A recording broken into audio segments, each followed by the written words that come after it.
station in Big Gulch, wondering how his life brought him here.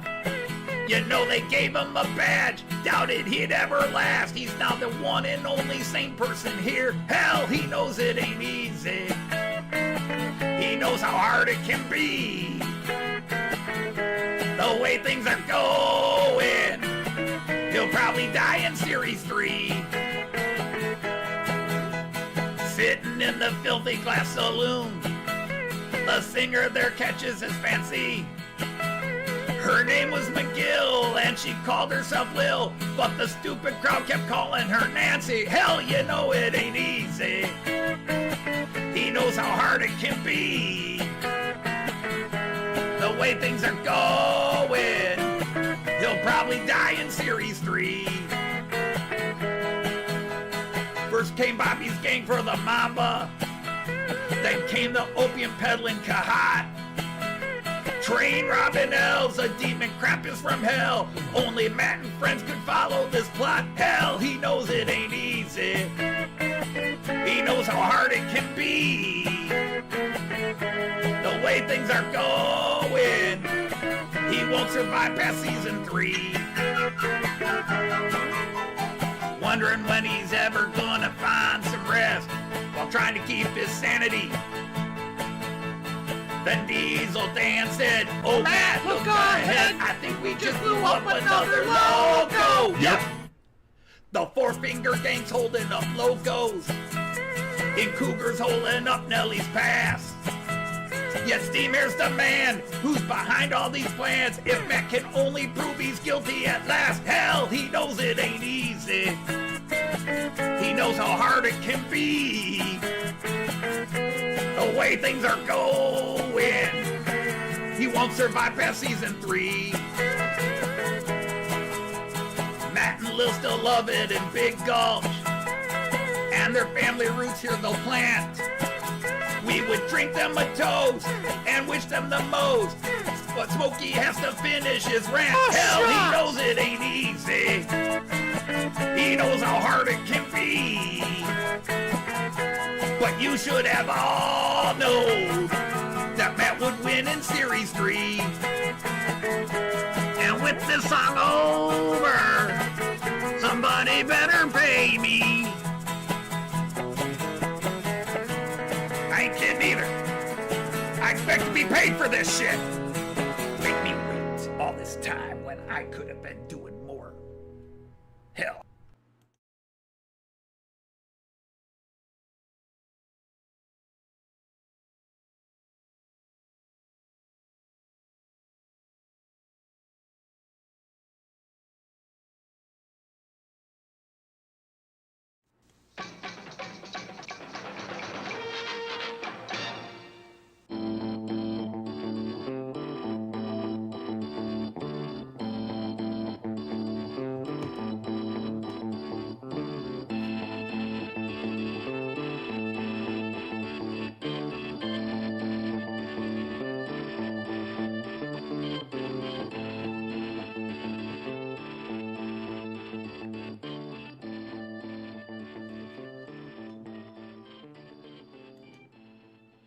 This channel is a not-so-proud member of YouTube's all-encompassing special society of heavily overwhelmed layout enthusiasts.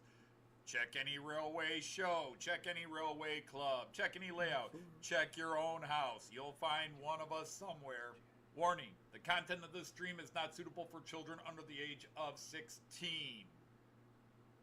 The topic, language, themes, attitude, and personality of the presenter is not appropriate for anyone, much less children under the age of 16.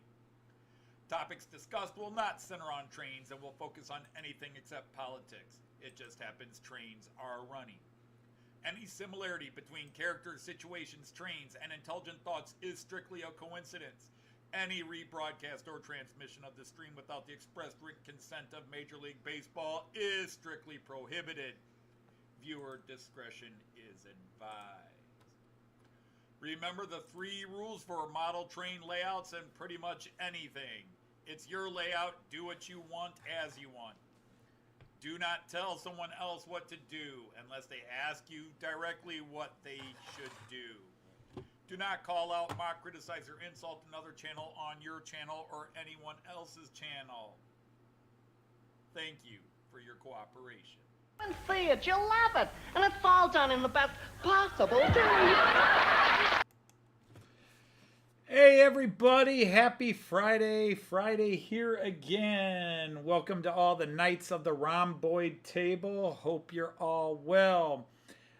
We've got Carl from Bangor Junction. Nice to see you, sir. Hopefully you can stay for the whole show. Andy the Hot Dog Pilot, long time no see. Ifo Von Zone says that his internet, or no, you're on your phone, so you won't be typing a lot, which is a shame because a lot of people rely on you for information, including me. Jean Ricard is here. Nice to have you here. Speaking of which, here comes the Sergeant at Arms of the Knights of the Rhomboid Table, Joseph Agliato. Andrew March West Junction, thank you for popping in. Mark, Model Railway Fantasia, good to see you, my friend. Dino, welcome in, great to have you. Clive at Newland Railway. Yeah, unfortunately, this round 2, you get an unfiltered me. You don't get all those other amazing people. You just get stuck with the pathetic American. Let's see. We've got Tim JD, good friend. How are you? Great to have you. Sort of a CEO of the Knights of the Rhomboid Table. Tom Couples, maybe a CFO. I don't know. We're running out of tapping.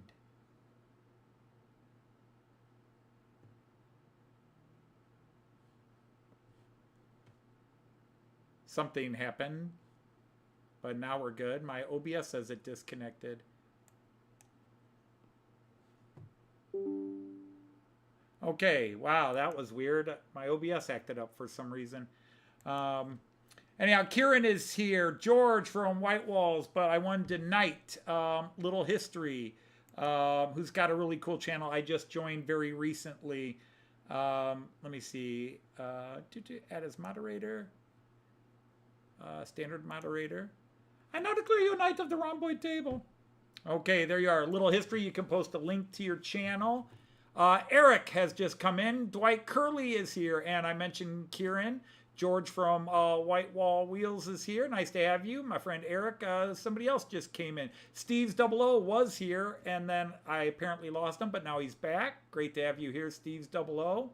But anyhow, you guys all can post your channel names and links and advertise.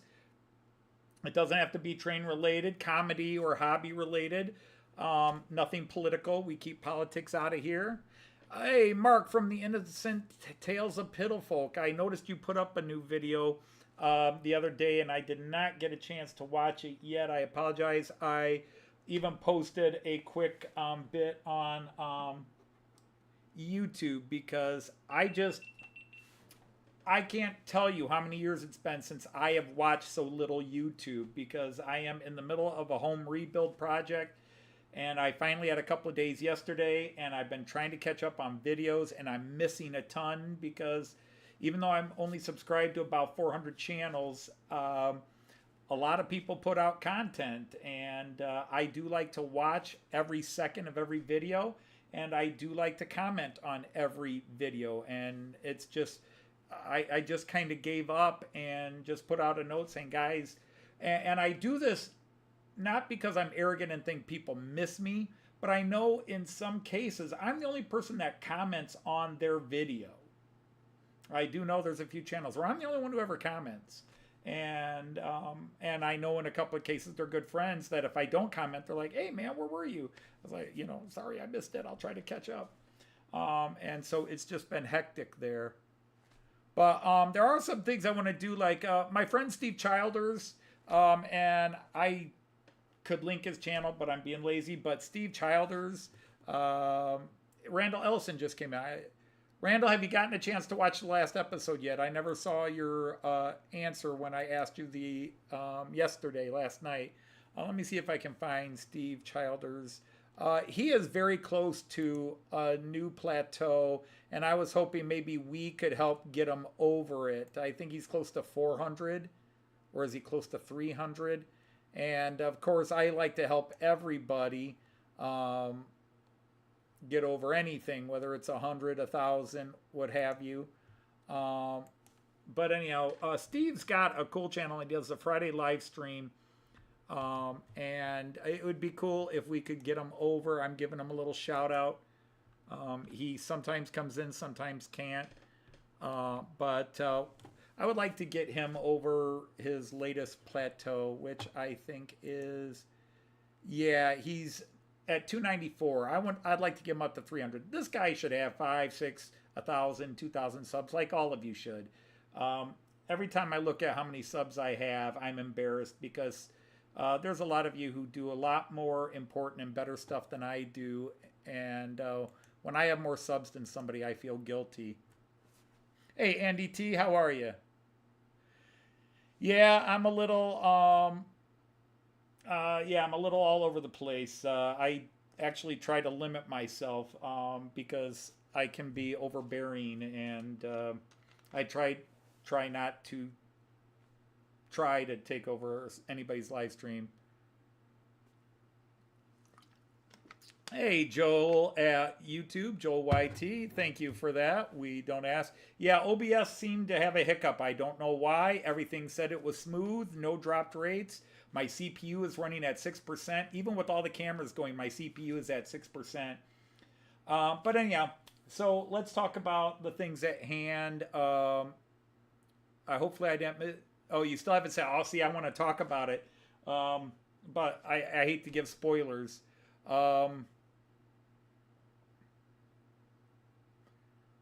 Hi, Mini Prince. Bernie, welcome in. Yeah, before I go on, I want to talk about this.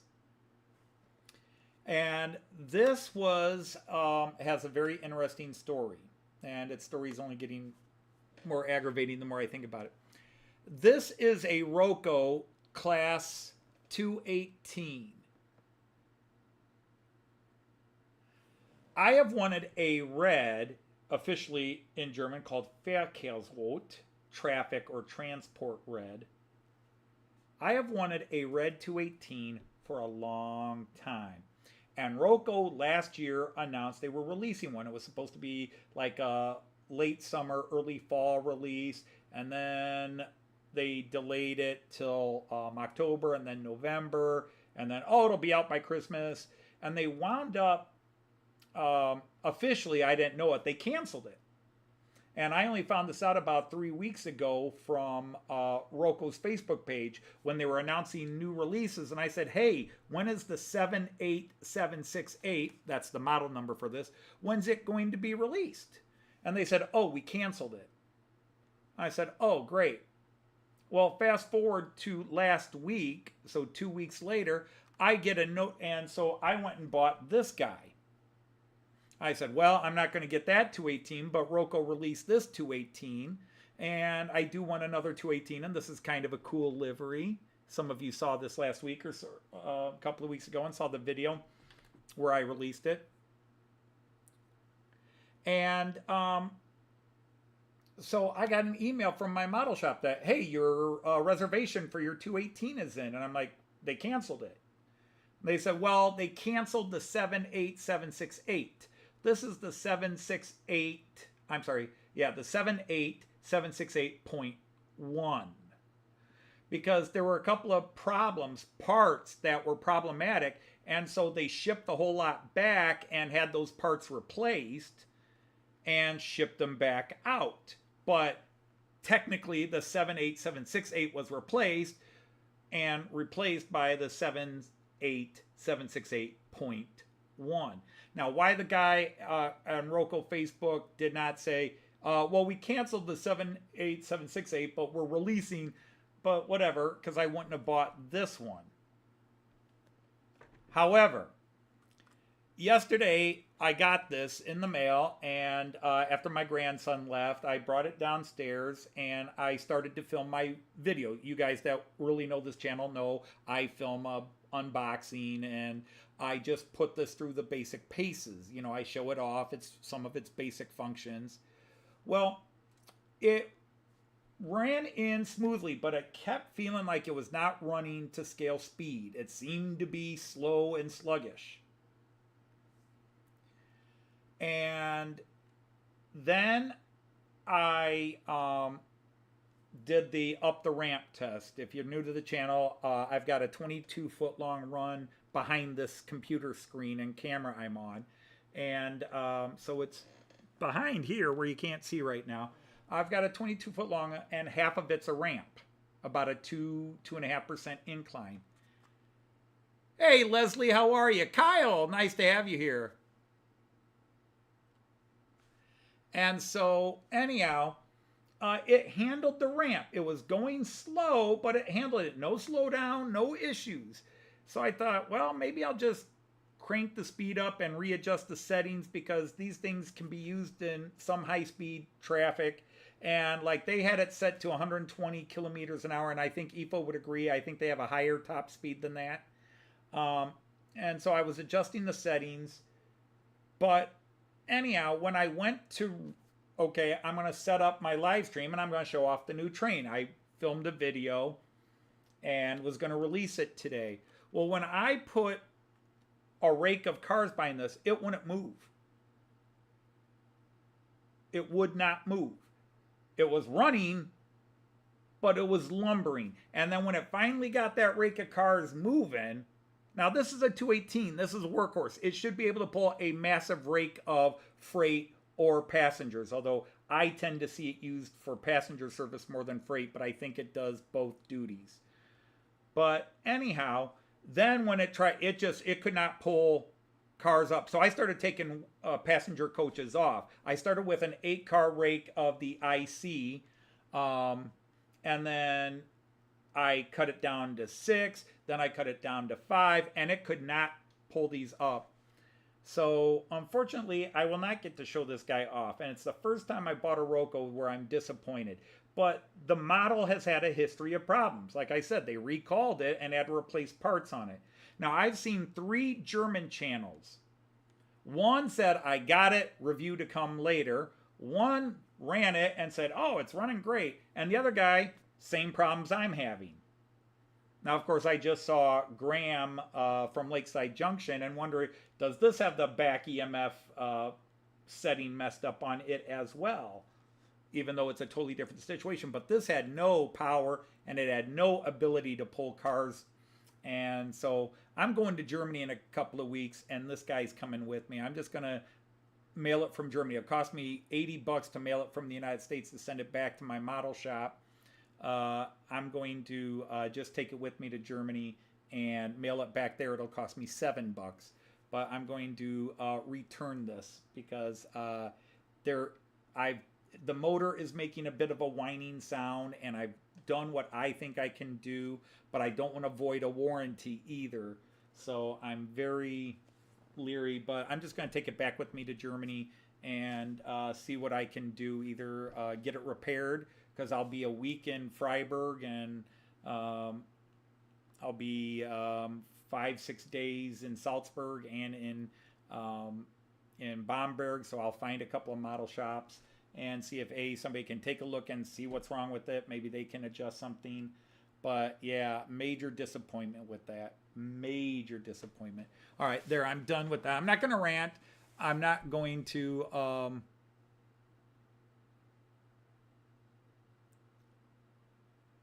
okay. Hey, Raymond's here. How are you, Raymond? Joel, oh, the Munich Hoffel, that's usually Alex, isn't it? Alex normally has that line. Joel, I'll be all over Germany, mostly in the south this trip. I've been to Germany 15, 16, this might be 17th trip to Germany, always 3 weeks or more. But my wife and I are going to spend roughly a day in Frankfurt when we arrive, and then we're catching a high speed up to Hamburg. We're spending 3 days in Hamburg. We're going to meet our friend Jean Ricard there. And then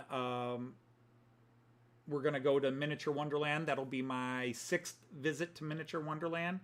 And then from there, we're all in the south. We're going to be in Freiburg. We're going to be just outside Stuttgart. We're going to go to the Märklin museum and shop in the Märklinaeum. And then from there, we're going to Salzburg. And from Salzburg down to Vienna. And then from Vienna up to Bamberg.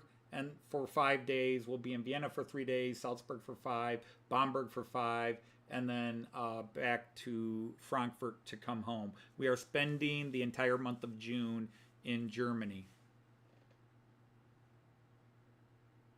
So that has been an idea, but I'm not going to buy a second loco just to trade shells. I'm going to get my money back, and I'm just going to buy the Märklin or the ESU one. I'm a little nervous about buying ESU, but we'll see how that plays out. So anyhow, everything else I can babble about while we get trains running. So let's show you what's running today, and I even made a change. But today we're running the Railjet, the Austrian Railjet.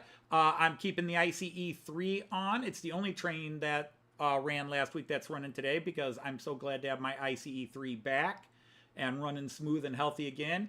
I was going to be running the blue 218, but I ran it during Robert's live stream, and it seemed to get tired. Suddenly it was struggling going up the incline. Maybe it's not happy with me bad-mouthing its fellow 218 from Roco. I don't know. But suddenly it was struggling a bit, so I'm not going to overtax it. And then we've got the Czech Railjet will be running. I've got the Metronom. I thought after last week's all white and red stripe show, I try to mix in some colors here. So we got a little bit of everything going. So let's get these trains in motion. Whoops. How did I change that? I must have bumped it when I wasn't paying attention. All right, we'll get that Railjet moving. We'll get the ICE moving. And no, I'm not doing realistic takeoffs.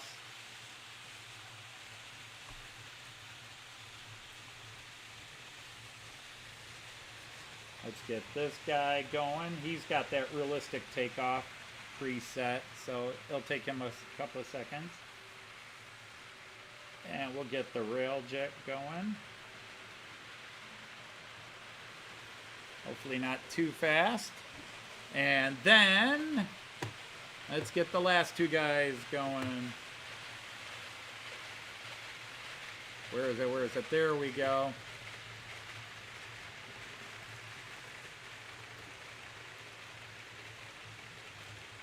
And way in the back, we're running the Class 650 DMU.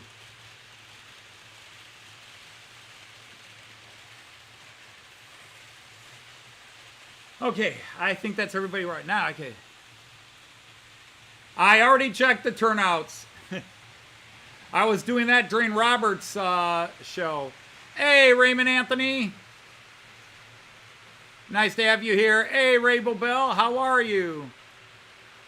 Tammy and Ray from Mom and Son Trains. Nice to have you. Kiwi Dave is here. Great to have you all. Mike from McCarville Studios is here. I'm trying to catch up on chat now, everybody, so.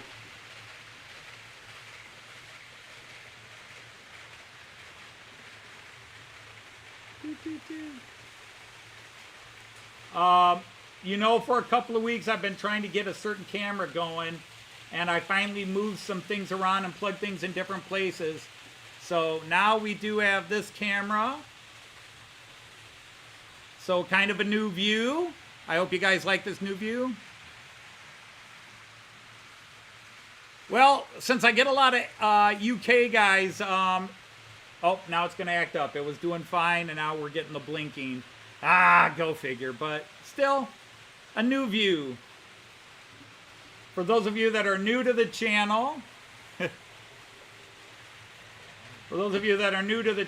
I have, I can have as many as 16 cameras running, but the most I have on any one view is, I've got 15 cameras here right now. 1, 2, 3, 4, 5, 6, 7, 8, 9, 10, 11. I've got 12, not 15, 12.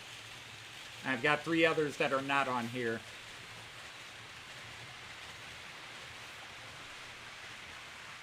But speaking of which, I should get a couple other trains running. Let's get the UK trains going.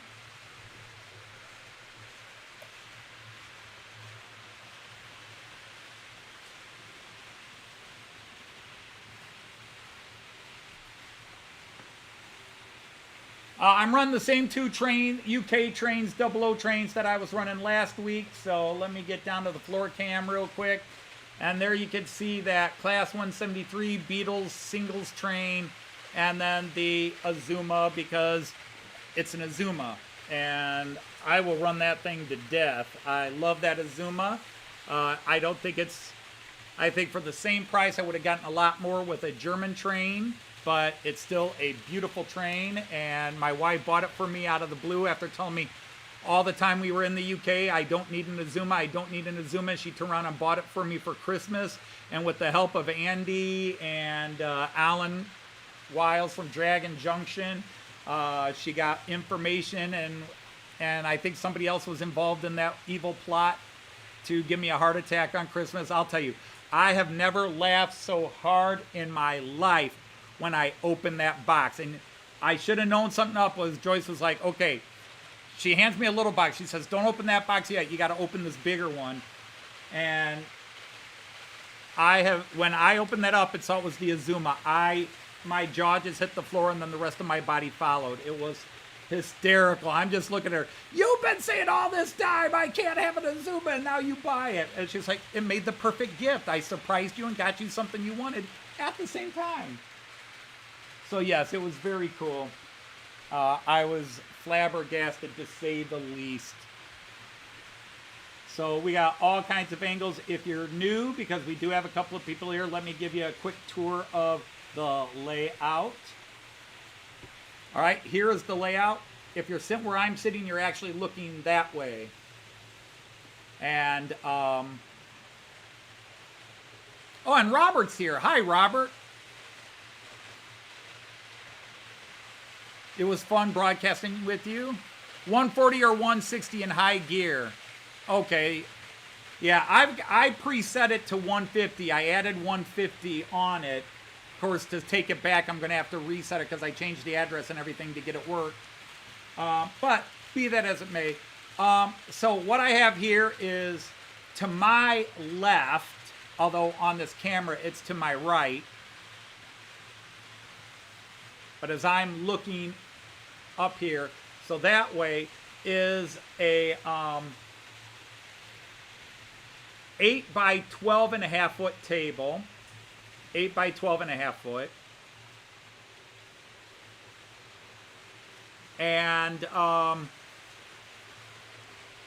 then in the middle is 2.5 foot by 6 foot. And then over here to my right, but well, to my left, but to your right on the screen, is an 8 by 11.5 foot. So that table is a foot longer than that table. And it's just a big C. What am I hearing?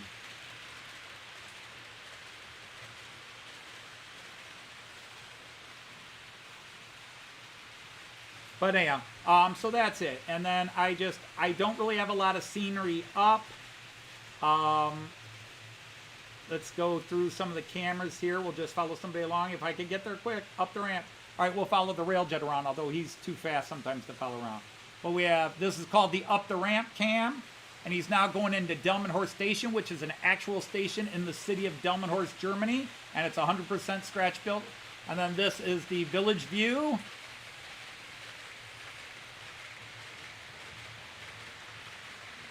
Whoops. Why are these things screwed up? They're out of order somehow.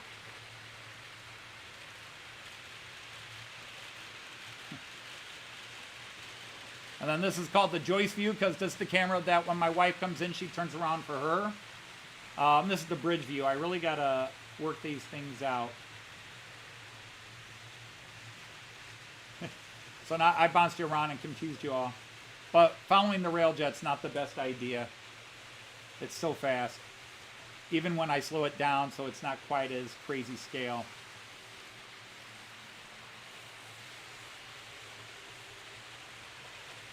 So, all right, so we're going to pick up, this is what we call the DB cam.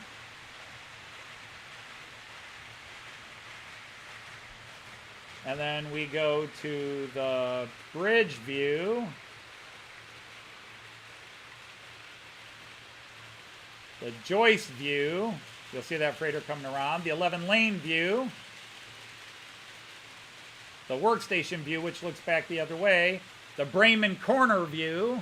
Not that you will remember any of this. And then there's the big camera that kind of gives you the biggest view of the expanse. Hey, John Benicki's here. How are you?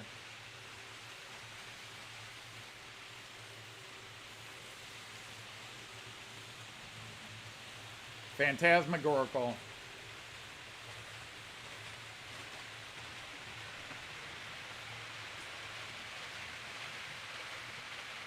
Yeah, so yeah, everything is a sheet of plywood, 8 foot, 4 foot by 8 foot. And like the 8 foot table is 3 4 by 8 foots plus then a half a foot added on. And then the other one is 3 4 by 8s, but the one is cut down. Hey, Martine, how are you?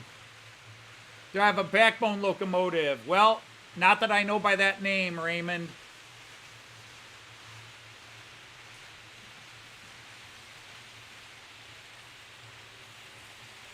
But everybody here should subscribe to everybody else's channels and, go watch a video, give them a thumbs up or leave a comment. That way, YouTube usually doesn't delete you.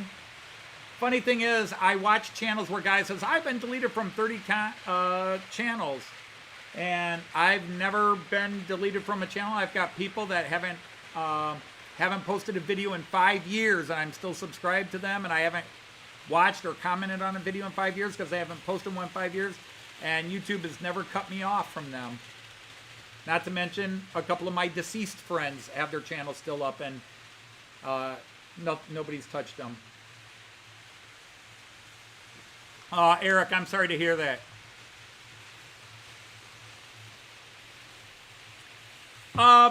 The solo stuff for the Beatles, Tim, is hit and miss for me. Obviously, even as the Beatles, they did some garbage, but I think the percentage of garbage, I think they all had some great stuff, but it was never the same. Obviously, when you're the Beatles, you're not going to match what you did as a group. But anytime I listen to John had some great solo songs, Paul had some great solo songs, but so many of their solo songs really could have used the other guy's input.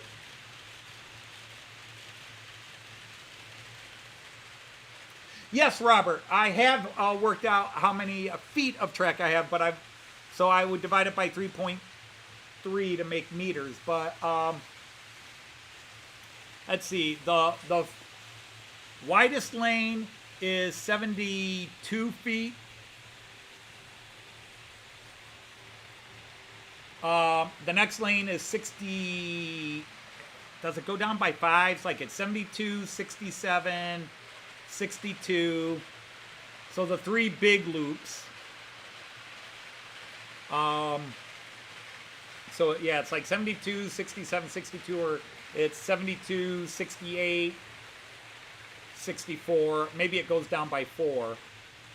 And then all these in here, running lanes only. Okay, not counting the parking lanes, but just the running lanes. So the 6 lanes, that loop.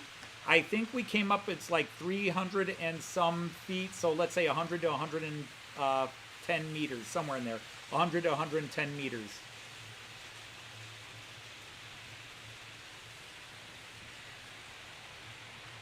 Now, for those of you who are very new, I run 3-rail. So my track is 3-rail track. It's, I let the electrical engineers and the electrical electricians argue it out, but it's AC 3rd rail pickup. Let's go to the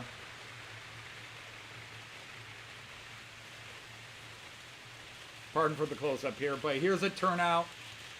So you can see there's a little nub. That's the 3rd rail. That's your power pickup. So you can see the little nubs there that stick up. I can get my fingers out of the way. Come on, there you go. Dude, try to get that. And then 3-rail trains, unlike Lionel 3-rail, which do brushes, I believe, they have a little ski on them, and that's the pickup.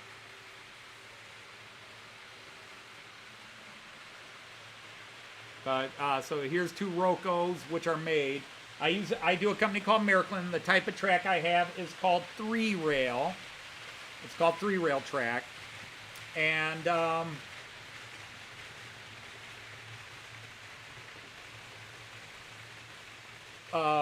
it's called C-track. I'm sorry. It's 3-rail, but it's called C-track, Märklin C-track.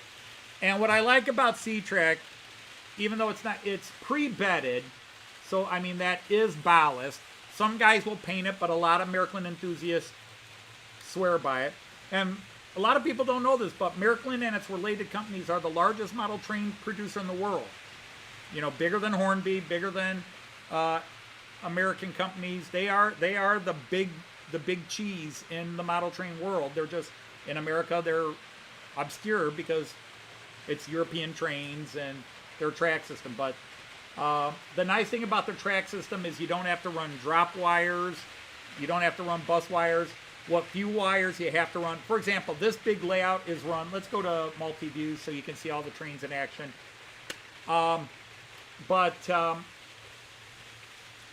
Everything you're seeing on here is powered by 2 wires. And then I have a additional power line that connects over to my parking area where my ICE, my high-speed trains are parked, which is off camera. I don't know. Do I have a camera that now shows it? I don't know if the bridge view. Yeah, you can kind of see way in the back. You can see on the bottom shelf, there's well, you can't tell it's a shelf, but as far back against the wall, you can see there is an ICE4, white with a red stripe, black windows or black tinted windows. You can see that. That's a parking area where I keep all my high-speed trains. My 4 ICEs and my Austrian Railjet, they park over there. Anyhow, I have that with an additional extended wire to run additional power there just to make sure the trains have enough power coming out. Technically, they probably don't need it, but I have that. Did I see Jackie's here? Hey, Chris is here. How are you, Chris?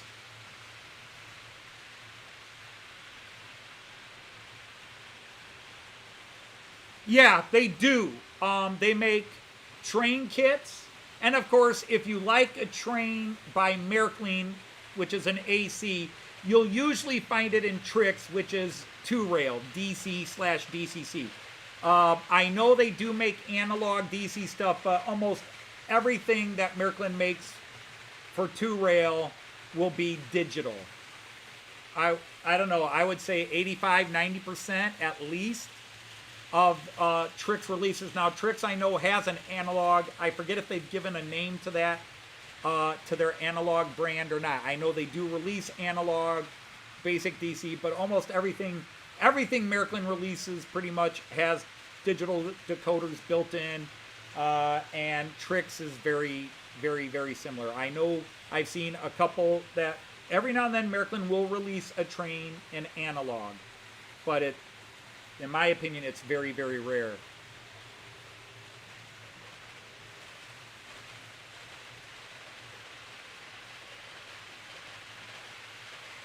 Well, to be honest, Ifo, because I have European trains, I prefer the European couplers, even if the KD couplers look. My problem is, like, I have a boxcar over here, an American boxcar, which is the Beatles, and this is American though, and it was a release series that celebrated their singles. So like this is the Beatles' Help, I'm Down single, and because the way American trains do the couplers, I can't connect this. Even if I replace it with the European coupler, there's no pivoting because the pivot is in the coupler itself and not the bushing for where you put the coupler in, like the European trains is. I'd have to find something like this that is a Relics or a Telex coupler, because otherwise you'd have to take the whole thing apart and put a whole different bogie and coupling system in it.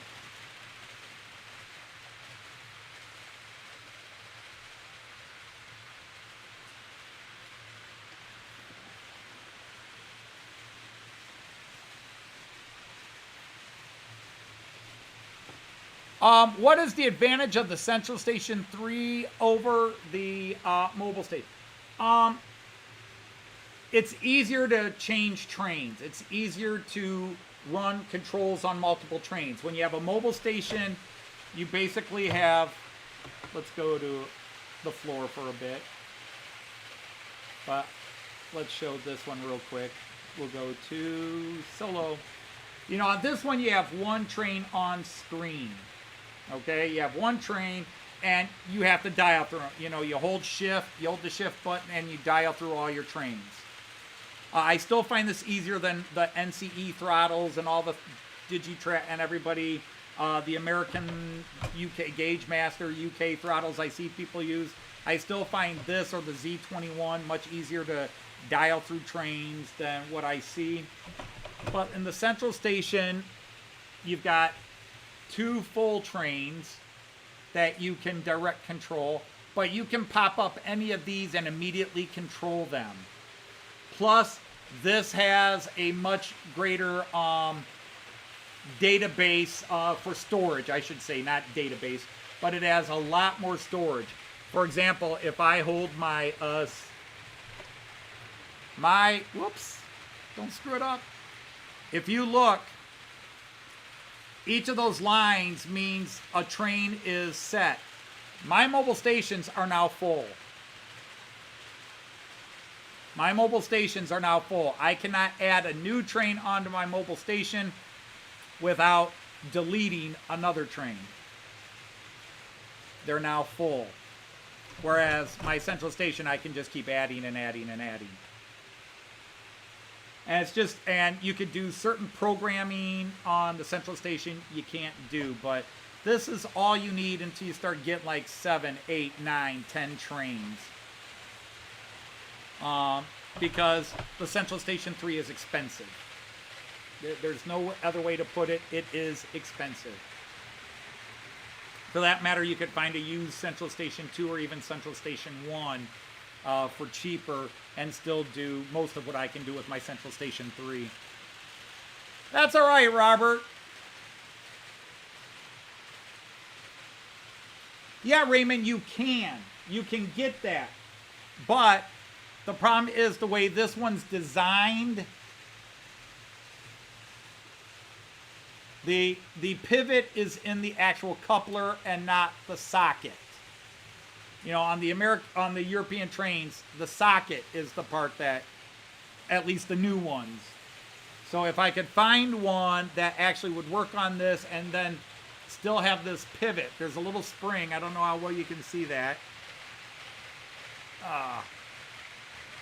That's the best way to show it. There you go. You can see it right there.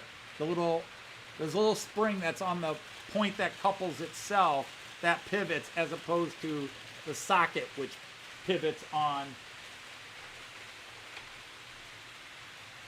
You know, if you look at this train, you see the entire socket pivots.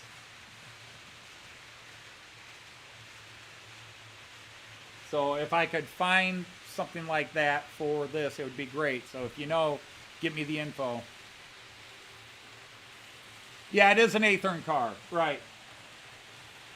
My friend Randall popped me onto this. All right, anyhow, let's get my face off and let's get some trains going again.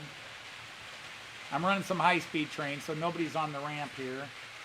Let's get that. Where's that low view floor cam? How are the UK trains doing? UK trains are doing fine. I need to sweep the floor and vacuum that track. It's getting dusty again.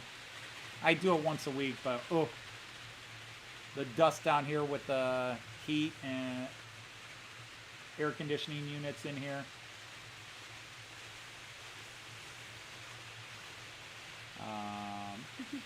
Where is it? There we go. But yeah, this is the new camera that I kind of glad I was able to sort it out where you weren't getting the lines across it. Because that's the one shot where you get at least a little scenery other than the giant water bottle in the background. All right, Ray, thanks for popping in.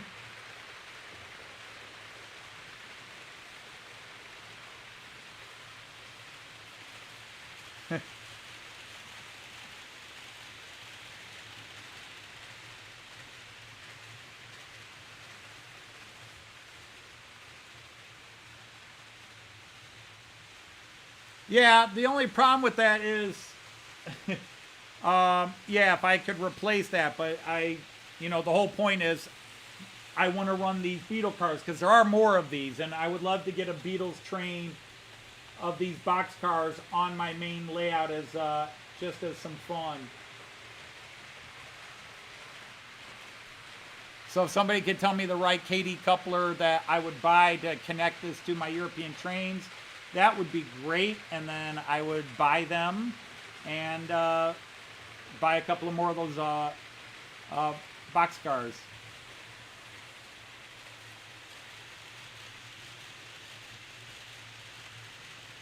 One thing is that's the one dark place because that camera is under a shelf.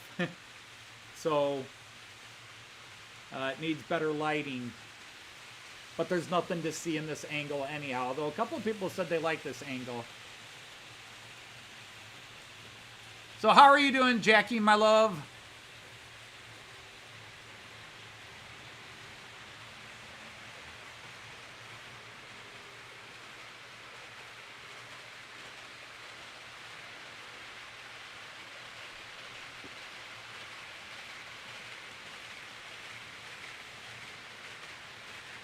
It's interesting. We had 2-3 months there where I was getting 40 to 50 plus people in my live streams, and now I'm back down to the numbers I was for a couple of years. Oh, that's good to hear.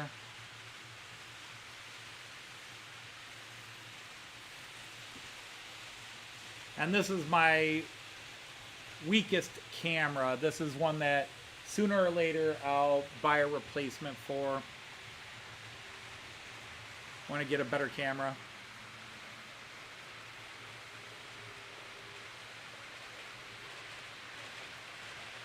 Well, that's my problem, George. Being the mule that I am, I don't want to make a transition car that would not fit with the train.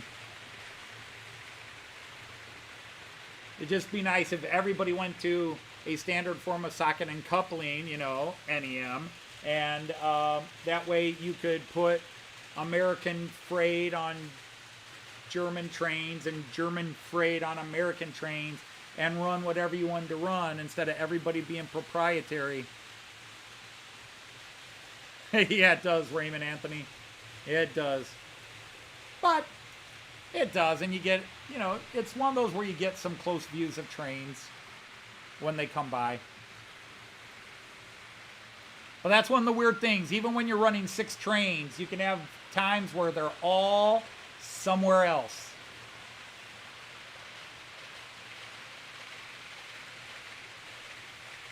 But then you'll catch these guys meeting. You guys are going to time. We're going to have the Railjet and the ICE-3 pass in front of this with the freighter, because here comes the Railjet. There's the ICE-3, there's the freighter, and there's the Railjet coming right into your living room or shed or loft or wherever you are watching this. Closet, whatever,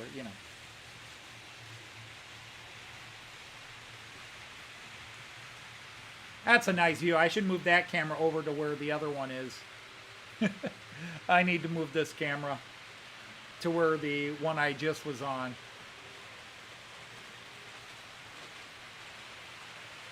I would be happy to do that, Ifo Fanson, anytime, anywhere. The Lenderbahn. Now, mind you, the minute you talk German train history, I probably don't know a darn thing.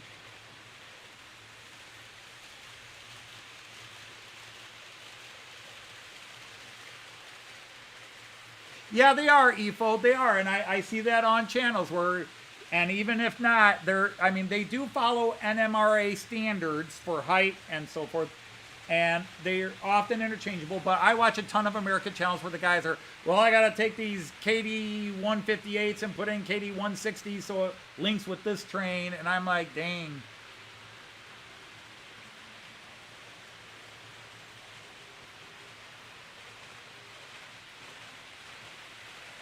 Oh, that's interesting, Raymond Legs. All right, little history is taken off. Hey, thanks for stopping in. We appreciate it. Hey there, Alan. How are you, sir? Long time no see.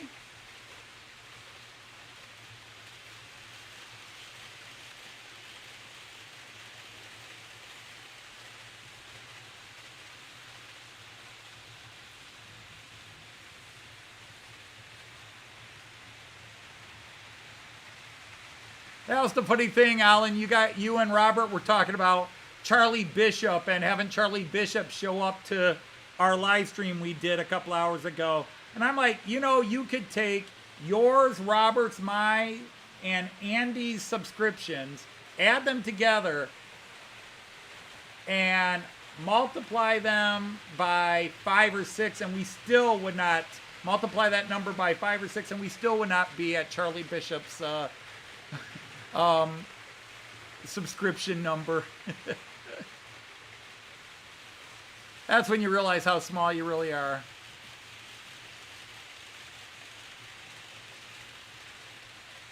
But the thing is, this is a nice clear camera. It's a 1080p camera, but it's a nice clear image. It picks up the colors well. It does have a little focusing issue.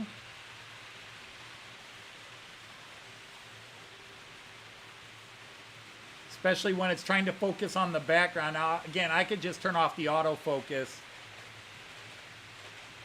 Yeah, Robert was here for a bit before he decided it was bedtime.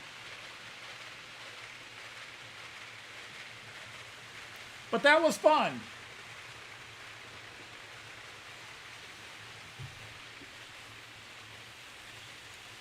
Whoa, just in time to get a 4 meeting. 2 side-by-sides.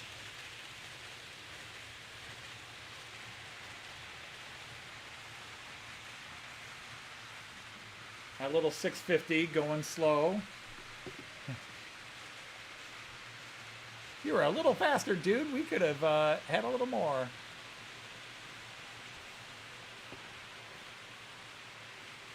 All right, Kyle, try to have a good, safe day at work. We'll talk to you later somewhere on somebody's stream.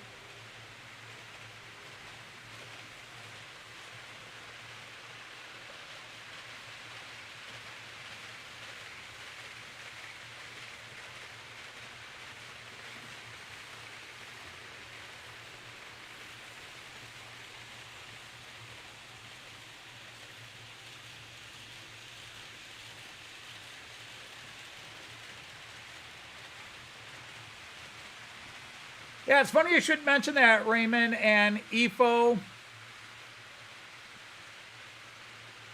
Well, I think he's just saying that they're all following a line. LGB set the standard and Piko copied it. Roco seems in the last year or two to have mildly changed their couplers. A little bit more plastic, a little bit squarer and flatter. Less metal, less rounded, and to be honest, I don't think they're as good.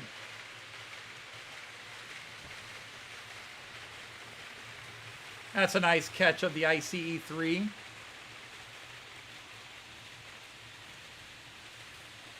Yeah. Yeah, and that's the thing. The hardest thing whenever you're doing a, let's go to the multi-view for a bit. Where are you at? There you go. The hardest thing when you're doing multiple people, there are 2 problems when you're doing like a StreamYard chat. Number 1 is if it's not scripted, you can get 4 people talking at once, or how many people you have in there. Everybody starts talking at the same time, or everybody's quiet at the same time, which feels awkward. And then everybody knows it's the awkward, so okay, I'll talk, and everybody talks at the same time. It's really hard, which, again, that's not criticizing anybody involved, especially me, because if I notice the silence, I'll start talking. Or if I have a thought, I'll start talking, and then wait, somebody else just started talking, and I've been talking a lot, I'll back it off. And then the other issue is that when you have a bunch of guys on a panel, they start talking to each other and they ignore the chat. Now, I, of course, ignore the chat myself, and there's no panel with me.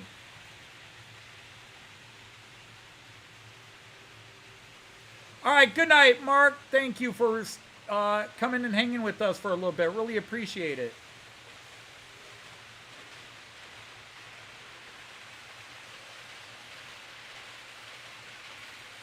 But it's that's just two of the problems. Now, you know, the third problem is if you invite somebody that is a class clown and is a whore for attention,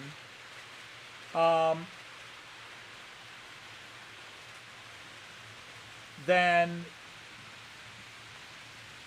you know, like Artie, I co-host a show for Artie, and he brought me on for when he started doing remotes, going places, and needed me to keep it.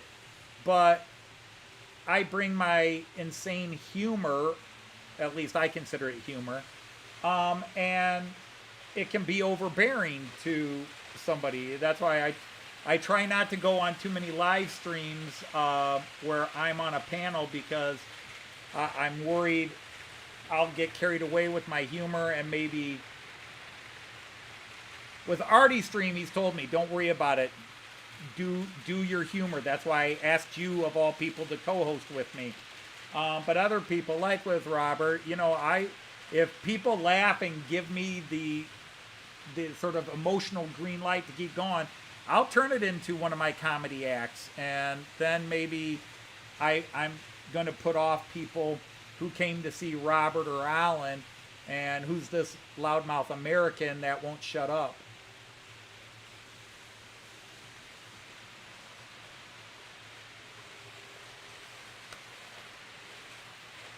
Okay, that's cool to know, Ifo. I like that, knowing that. I can share that with people and act like I knew it.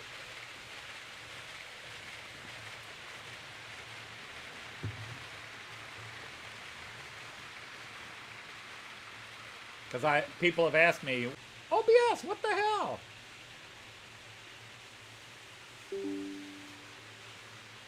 That's the second time OBS is... Yeah. Well, so much for my perfect streak of OBS.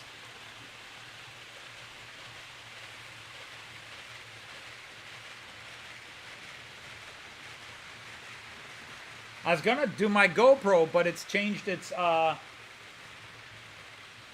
URL again, and so I have to figure out what the URL between the three devices are so I can set them all together. So I'll do that over the weekend here. It'd be cool if I started doing all the voices.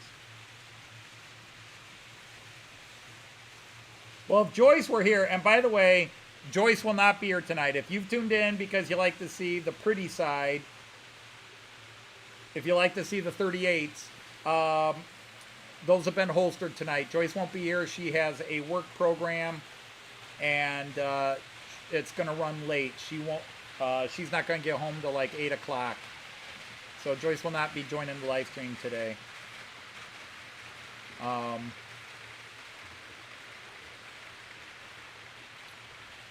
But doing all the voices, oh man. I will say this about Matt Clarke, and some people like it, most people ignore it. There's a small group of people that do love the Matt Clarke cartoon series I did. I personally love it, and it has very special meaning to me, which I've explained many times. It kind of was a psychological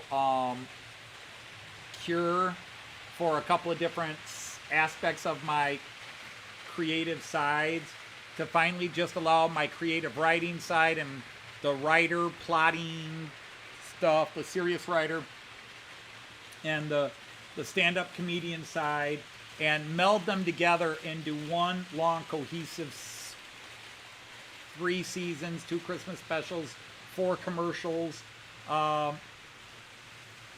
And I really had a blast with it. Hey, Stuart, how are you?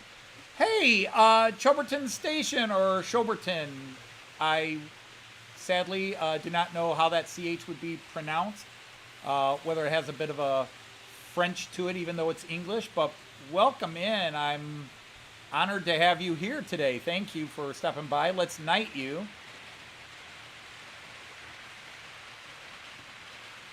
I now declare you a knight of the rhomboid table. You can now advertise your table. Join in. All right, Leslie, take care. Oh, he's Tony. Okay.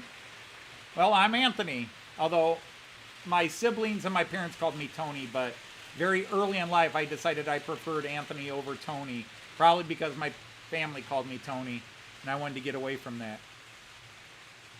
So that should be easy to remember. Stuart, as I said, lovely to have you here, sir. Hey, James from Dundas Junction and Digger Evans. How nice of you guys to stop by. I really appreciate that.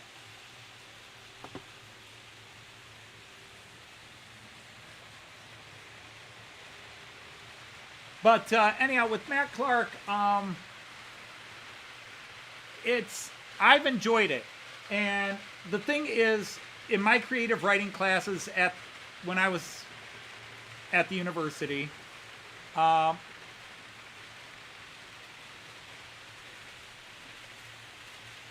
those who don't know, I graduated from university in 4 years, and I had a degree in English. I had a degree in English literature. I had a degree in linguistics, the study of where languages come from, a degree in German, a degree in history, a degree in education so that I could be a public school teacher, and then a master's in English literature. All of that in 4 years.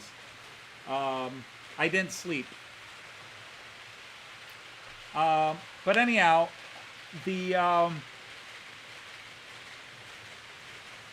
when I took creative writing classes, one of the things a teacher I loved, a professor I loved, told me was that when you create a character, even if they're in your story for just 5 minutes or a page, that you should have, to truly make that character work in your story, every character you create should have a backstory that may never be told in the story you're writing, the movie you're making, but that character should have a backstory of who they are and where they came from. And I took that to heart. So every character, even if it never came out, there's a story to who they are and where they are. Some I don't share, because if I ever come back, I might do it as how this character became this character. Some I do bring out, like Daisy Cockett, Little Beaver. If you followed her between series 1, 2, and 3, you've learned quite a bit of her history, her story. But even Stanley Steamer, I know his whole life story. Diesel Dan, Matt Clarke, Lil. Sometimes he gives snippets, but I created a history to these characters to explain who they are, how they became who they are, and potentially where they're going. And so characters like Abe and Trudy, I've got their entire backstory. Like, these are Smokey's parents, Abe and Trudy. Abe was an accountant who worked for a rather illustrious banking firm in New York. Trudy served in the Prussian military in the late 1870s and early 1880s, the German military, before it was discovered she was actually a woman and not a man. But they have these stories, this history behind them. And when I announced, even before I had finished writing Series 3, that Series 3 would be the last big Matt Clarke stuff. I'm not done writing Matt Clarke, but I am done writing Matt Clarke for the foreseeable future. I'm leaving it open that I could go back, but there will never be another 18-episode, 23-episode season like I've done the last 3 years. It will never be like that again. And I actually painted all the characters to a point where to just continue would have been hard, because they've all gone through major changes over the last 3 years. that is taking them away a bit from the characters they were.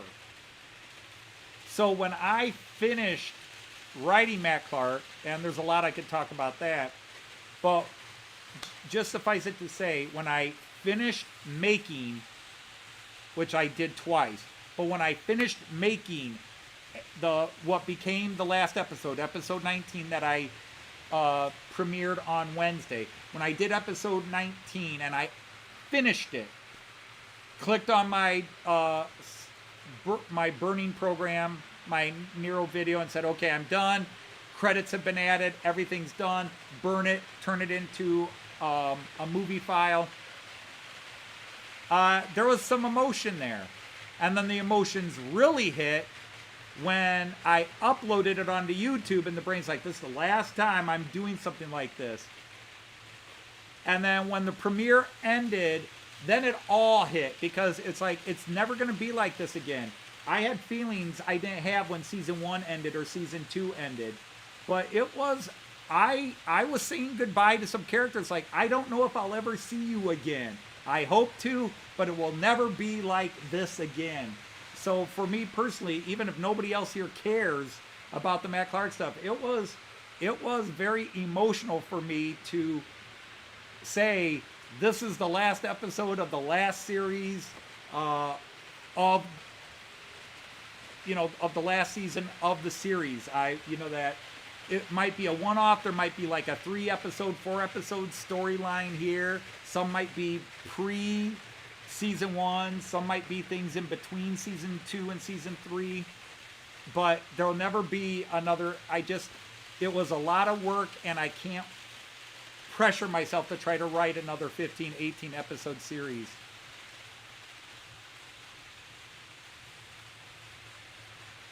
But I don't want to say, all right, good night, Efo. Thanks for hanging out with us as always. You are such an appreciated member here, Efo. Really appreciate it. And it was just, it was fun to write these characters. And in some ways, it was like when I retired from teaching, I wanted to leave teaching while I still loved the job. I didn't want to hit the point where I burned out and hated the job and hated the principals and hated the parents and, God forbid, hate the kids. I wanted to walk out when I still liked doing the job, and I knew it was time that things happened at my former building this year that would have made me go, holy. I had a couple of my students ask me to come back and see them, which I talked about last week. And it was very emotional for them to see me. They were so excited to see me again, these former students of mine. I walked in, and the one's like, Mr. Dodge, we know you didn't like it when your students hugged you, but I missed you. And I get these big bear hugs from students. I'm like, I'm off the clock now. It's okay.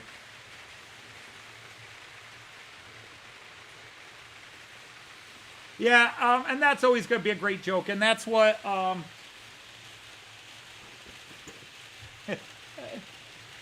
that's what this is going to be. This is going to be with some alterations, and oh boy, the things I'm going to add to this. This is going to be the Black Mamba, even though I could make it the Lexington Steel. I just think the Black Mamba is the more classical. Even though the Black Mamba was bigger and more powerful. The Lexington Steel. And outside of Andy, see, Andy, that's why I loved your comment on the first video. When you commented, because that's the question I asked. How many people are going to know what a Lexington Steel is, or more accurately, who Lexington Steel is? The fact that you asked that question said you knew. Now, maybe you went to Google. But, yeah, this is going to become the Black Mamba. And when I come back from Germany, I don't know, I might start putting some of this together. I am building a big gulch diorama. I've got the plywood. I've got some of the buildings. I've got to buy more, but I kind of stopped buying buildings because I need to build what I have, but also I need to save some money for Germany. But yeah, this is a snap together model. I bought this for $5 on eBay. Maybe it was 10. But I didn't want to buy an HO scale model. It would have been funny. It would have been funny, but I didn't want to buy an HO scale model and have it, because it would have been cool to have it running on the layout.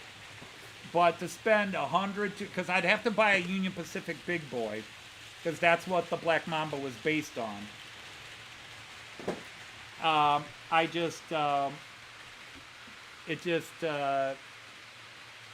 It'd be cool, but it just would have been too expensive, and I didn't want to spend $150 on something I was going to turn into a joke.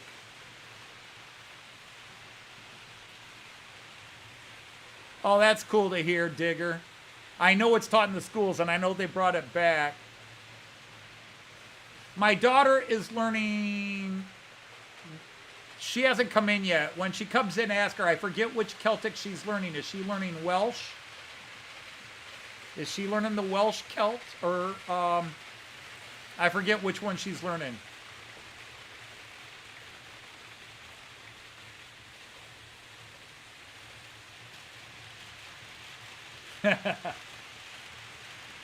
Yeah. But, you know, just the whole story behind the Black Mamba.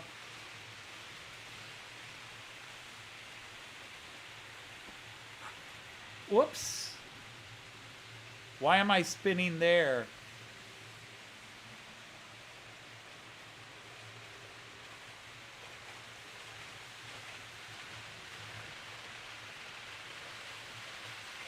Huh.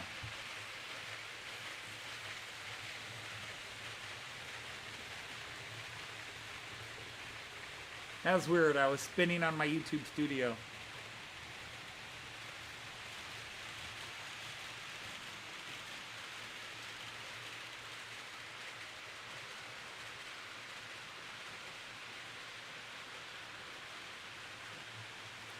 But again, it's adult humor. And, but yeah, Lexington Steele is a famous porn actor.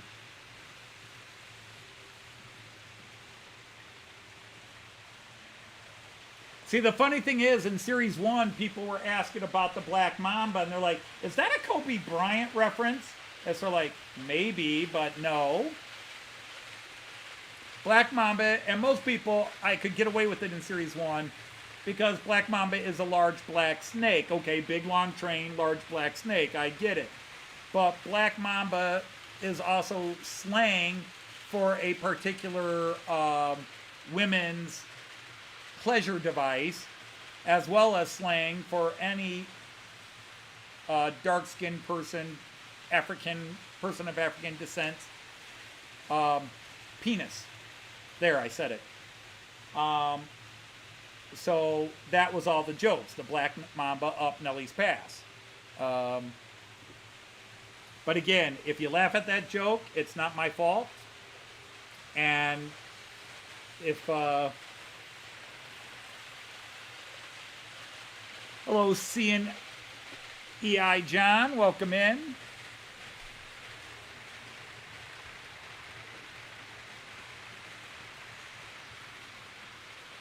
But, yeah,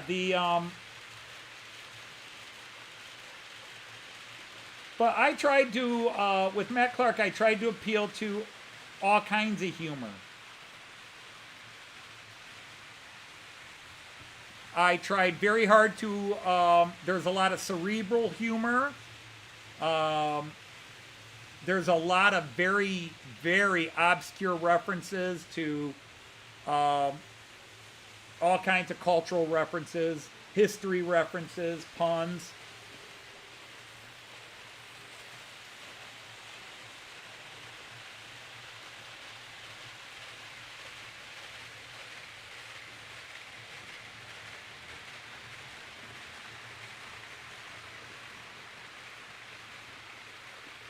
But like, a lot of times my favorite responses were the angry emails I got from people. And sometimes angry is not the right word. But like, I got emails from people during Series 1 like, how come that guy's called Diesel Dan? Your story says it's 1891 and the diesel engine wasn't invented until the 1900s. Well, you know, you don't even know what you're doing. I'm like, actually, the diesel locomotive did not come out until the late 1890s, but the diesel engine was first revealed in 1896 and then publicly announced in 1897. And then the first diesel locomotive showed up 10, 20 years later. But these same people whining about that didn't even see the train station that had the Wi-Fi sticker in the window, or the other train station that has a wanted poster with the picture of Pikachu the Pokemon, and on one side, and at the other end of the station, Pikachu is standing there waving. It's like, guys, the humor's anachronistic, nothing is meant to be reality. We try to do a lot of things close to reality, but yeah, we just like the characters. One of my favorite jokes is the characters breaking the fourth wall, where all of a sudden, they start talking to the audience. And through 3 series, the only character that had never broken the fourth wall was Silas D. Sumbish.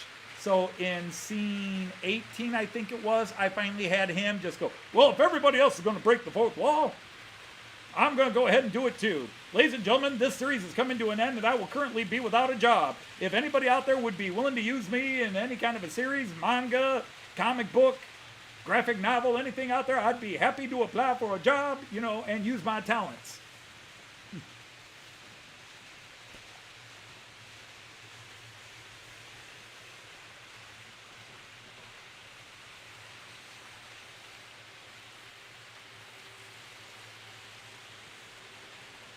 Yeah, there's a northern and a southern difference for sure.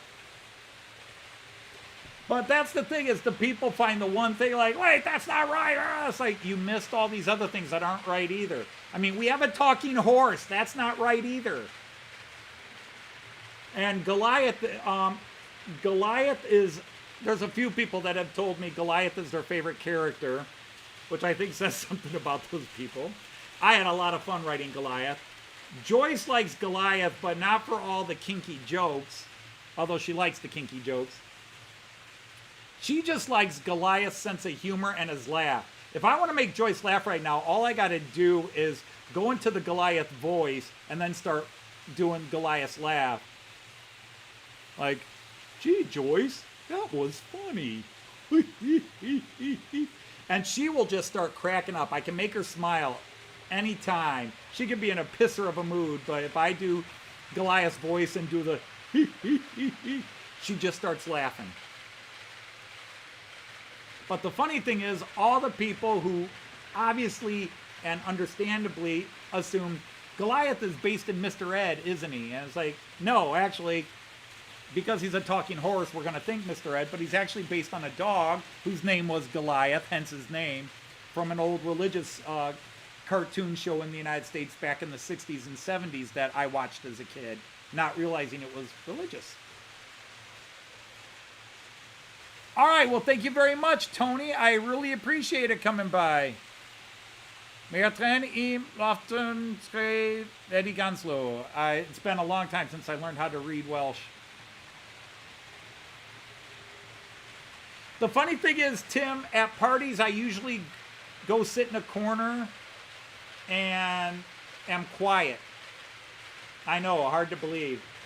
When there's a huge crowd of people, I'm worried about being overbearing, so I hide and hope people come to me. But like when you met me and you were on the train and you were just kind of suggesting, do the voices. I love it, this voice. I love this character. I know you wanted to hear the voices, so I would just start going through them. And then what voice do you want to hear? And now over to the weather with Smokey All-Weatherman.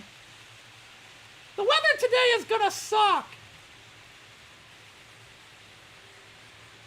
If you watch the weather report, all you gotta do is look out your damn window.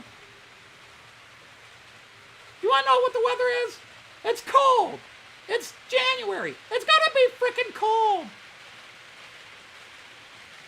Thank you, Smokey. Smokey won't be working with us after today.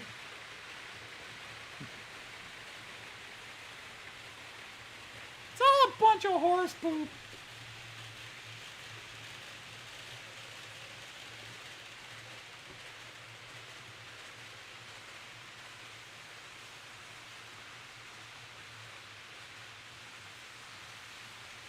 Oh, I do say, hello, peasants.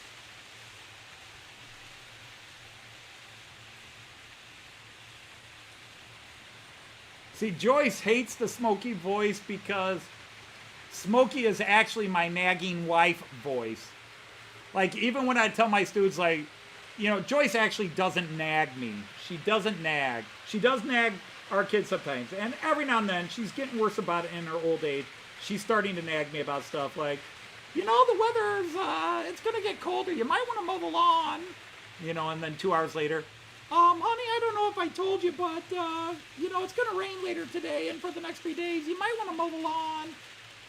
And I'm like, I'll mow the lawn when I want to mow the lawn, woman. I'm 8 inches taller than you. Don't tell me when to mow the lawn. I outweigh you by 80 pounds, 70 pounds.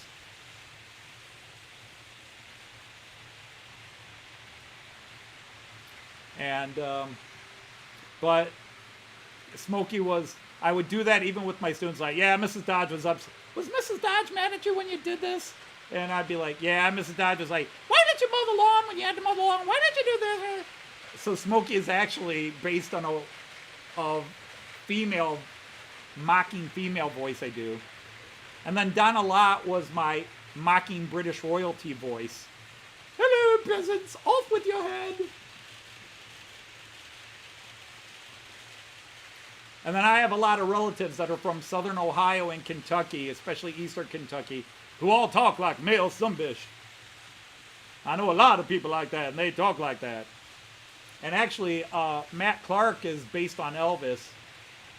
To Matt Clarke, I have to get to Elvis. Thank you very much. Now, Smokey, what I've been trying to tell you is, I don't do him as Elvis because then you'd associate Elvis with him. But to get to a character, I have notes that I could pull up pages and show you where how I make the character's voice.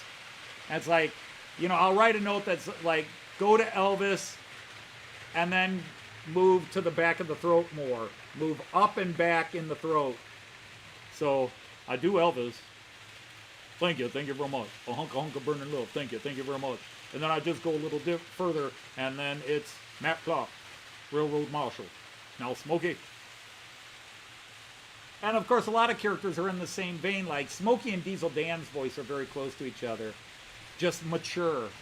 You know, Diesel Dan is like if Smokey hits puberty, but his voice doesn't change much. Matt, did we just blow up another train? Oh, it's all a bunch of horse poop. The difference between is that when I do Smokey, the mouth is more open.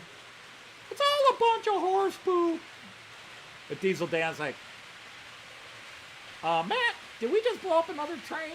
I have the voice more in the back of the throat, and the lips are tighter. But it's still basically the same voice.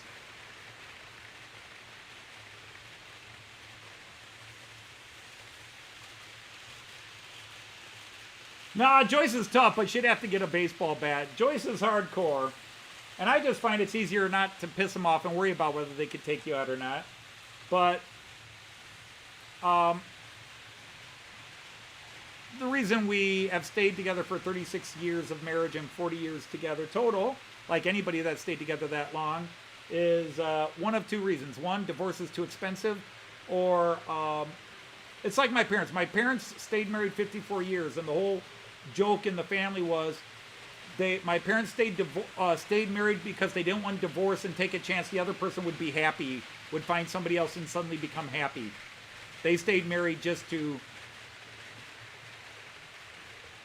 drive each other crazy. They certainly didn't stay married for the kids. But, but in the end is you try not to piss that person off. You care about them. You don't want to hurt their feelings. You don't want them to hurt yours. But Joyce knows that if it came down to a fist fight, should last about 2 seconds.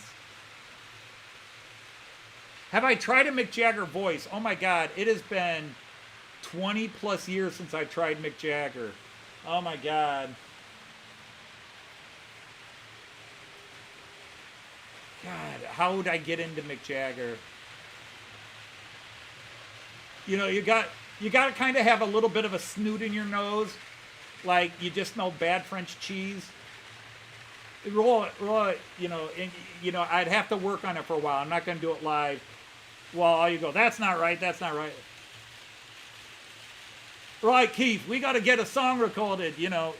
I would just have to work on it, but yeah, it's been a long time. I don't do a lot of great impressions, but the ones I can do, I do pretty good. Mostly I did cartoon voices growing up. And then my own voices. Well, I used to do a really good President Reagan. And I used to be able to do a really good Bill Clinton. Well, you know, like, the thing is, when you want to do a famous person, you try to catch a catchphrase of theirs. Like, Reagan always started talking with the word well, and you just have to get his little head shake going. Well, ladies and gentlemen, I've announced that we will be declaring war on Russia. The missiles will be fired, you know, and then, you know, and again, it's been years since I've done Reagan, so it would take me a while to find it and go, that's right. That's the right one. Because you have to keep doing them. It's very hard for me when I do Matt Clarke. It's very hard to find the voices. I have to listen to episodes of Matt Clarke to find the voices. Joyce would get half the layout. She'd get all the layout. See, that's awesome, John Benicki.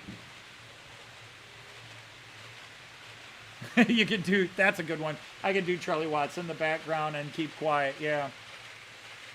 But, you know, because I was a huge Beatles fan, I can do the Beatles, and I always talk about, you just got to do them, you know, you got to get the Liverpoolian accent, but even then, the Liverpool accent has different areas, different, you know, where John Lennon was from, where Paul grew up, where George grew up, slightly different accents in there.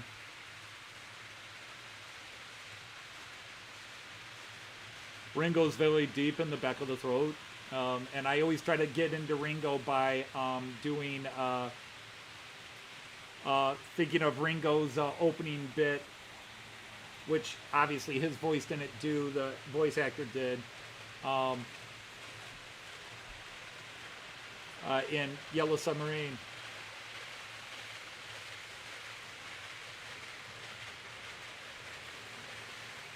I'd go for a swim, but it looks like rain. John had a very sharp voice, very nasally voice, which right now with seasons kicking up, it's a little harder to get. Paul always had a very happy voice, you know, and then George always had a bit of a sneer, although I'm getting more into John. Again, it takes me a few minutes to warm up and get them going. Oh, hi, Lindy. There we are. I've been trying to read the chat and keep up, but let's go. Hey, Kyan! Kyan, Opa loves you. Oh, Kyan, our new train, it's got to go back. Our new train we got yesterday. Sorry, Kyan, but it sucks. Out of the box, it's got all kinds of problems, little man. I'm just going to take it with me to Germany and mail it back there. It'll cost me $7 versus $70 to mail it from the United States here. Yes, Ringo did. He also hosted, and then George Carlin took his place here in America. It's broken. Yeah, Kyan knows broken. Broken, Kyan, it's broken. Broken. Yeah, I was going to do a unboxing video yesterday, but when it arrived, Kyan was like, box, open, new train.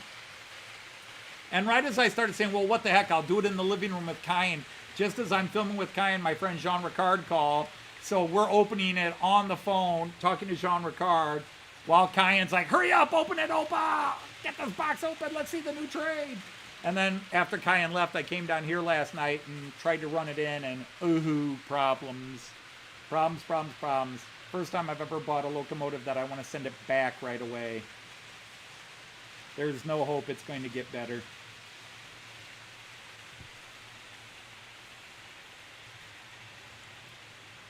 Actually, my daughter has given Kyan a screwdriver, and she sent me pictures of Kyan knowing exactly where that screwdriver would go trying to fix things. I worry about that. Hey, Tom, how are you? Hey, Rick and Pauline, nice to have you here, or just Rick as it is. Yeah, Tom, unfortunately, it's a bust. That was the Roco Red 218, and it's a lemon.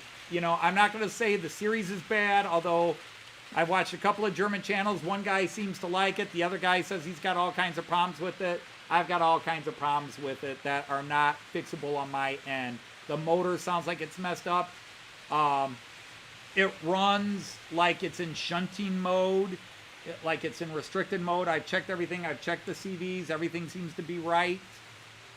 And it can't pull 5 cars. So there's clearly something wrong with the motor. It doesn't. Now, it ran smoothly outside of the sound, but I've got it cranked up to like 100 kilometers an hour, 60 miles an hour, 65 miles an hour. And it's acting like it's set to 30. And yeah, I even checked that back EMF stuff after seeing Graham's video. And I just think it's a bad motor. It can't pull a simple rake of cars. The funny thing is, on its own, it went slow, but it was consistent going up the ramp. So it went up the ramp fine, but again, and too slow for the speed set. It never slowed down. It was at that speed and just kept going up the ramp. But wow, the minute I stuck a small rake of cars on flat track, it was like, oh, I can't pull this. All right, let's put 4 cars instead of 8. Oh, I can pull this, but I'm going to go real slow and slip everywhere. So I just think it's a dud. So I'm taking it with me to Germany. I'm just going to take it along with me to Germany, along with another train, and see if I can get them repaired somewhere, or I'll just mail it back to Lippe while I'm in Germany. Yeah, I saw your video. I have not commented. I have just missed so much YouTube the last week and a half. It's frustrating because I like to watch everybody's videos. In many cases, I'm listening to the videos while I'm laying flooring, or when I'm done laying flooring, I'm icing my back, I'm heating my back, I'm running a TENS unit on my back, and I'm trying to watch, but I just have not been able to comment like I do. So all of you that are wondering why, like if you're Leslie who's left already and you get 100 comments on a video, you might not be missing mine, but there are friends of mine that sometimes I'm the only person that comments, and they might be thinking, hey, Anthony didn't comment, he didn't watch my video, what's up? And to those people, I was just like, sorry guys, I'm just so busy, I'm trying to watch everybody's videos, but I just have not been able to find time to comment on everything. And I don't know that I'm going to catch up, really. I just want to sort of like stop now and say, sorry, if I missed you, and I'm just going to start all over today. Oh, for goodness sake.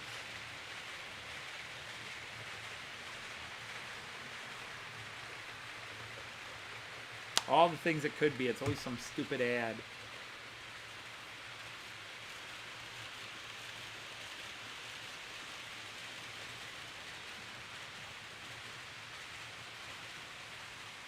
And the funny thing is, today I ran the blue for about an hour on a live stream, and all of a sudden it started slowing down going up the ramp. So I was like, okay, I was going to run this guy today, and then I changed it, decided maybe he was run a little too much because, yeah, suddenly he was slowing down going up the ramp with his rake of cars. He'll be fine on the circles, but I hate to think I overdid it with him, but it's a frickin' 218. It's supposed to be a strong, and those are both Rocos. So I'm just going to hold out now for the Märklin 218 and buy that. But there's a possibility while I'm in Germany, I'll see an older Märklin 218 or maybe an ESU. But I'm going to take, this guy is going into my luggage back to Germany with me. And there's one other loco I'm going to take and see if a shop can fix it in a week. Like, hey, could you fix this? Hey, Richard, there you are. And I know all my friends tell me, don't worry about it, Anthony. It's fine, but it's me. I feel guilty. Whether you say not to feel guilty, I feel guilty. I keep looking at the clock, wondering where Joyce is. And I was like, no, she's not coming today. I'm like Pavlov's dog. I'm trained. It's 5 o'clock. Where the hell is she? That's right. She's not coming in today.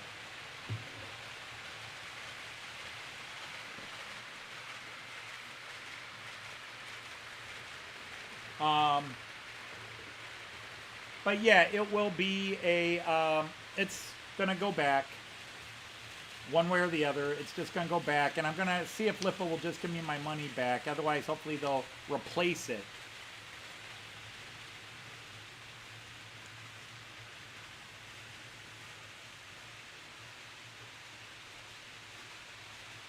And, well, I could do more, but I have 3 cameras that I haven't added to this. And yes, I get complaints from good friends at times. Like, even the late Bernie Walker would complain, which I think is funny. Bernie would complain that I had too many cameras, made it hard for him to see. But every week, Bernie was adding another camera. He was trying to catch up to me.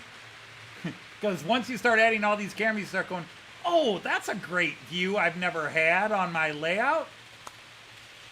And then you move the camera and you go, oh, that's a great view. I want both those views. Oh, I'm going to need 2 cameras for that. But yeah, if you're on a phone, this can be small. Although with my wife, now, of course, we have new phones where the screens are bigger. But I could still, on her phone, make out the details. My phone is such a huge phone because I got the big Z Fold. So my screen is huge on my phone. This is a mini tablet. So I can see everything just fine as long as I got my glasses on. But if I take my glasses off, I can't see these cameras, and I'm sitting right in front of the computer. And right now, this is all just a colorful blur. It's amazing how bad my vision had. I had amazing vision up until the age of 43, and then it just started going. I'm really thinking of getting LASIK surgery and see if that would allow me to go without glasses again. But I don't think, like my grandson, Kyan, if I take my glasses off, he doesn't freak out, but he's like, put your glasses back on. Put your glasses back on. Like, this is Opa, this is not. This is Opa. This is some stranger he doesn't know.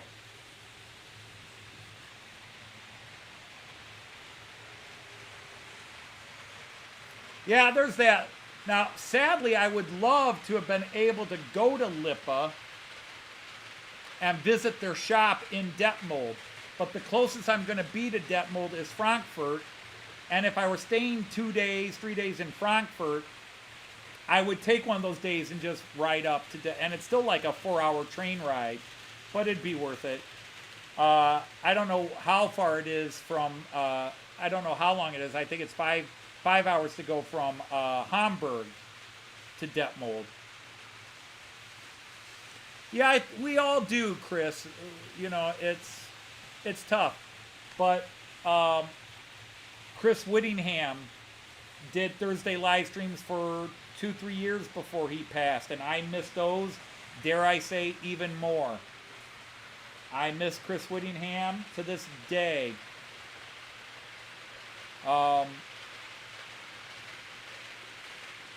Joyce misses his greetings, you know, that when he would text us How's Anthony and the voice of an angel? You know, he always came into the live feeds. There's that voice of an angel.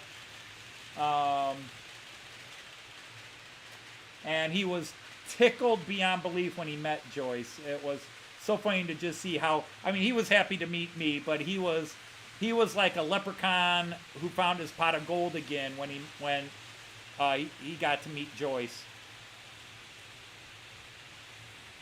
Still looking for U.S. World War II trucks and tanks.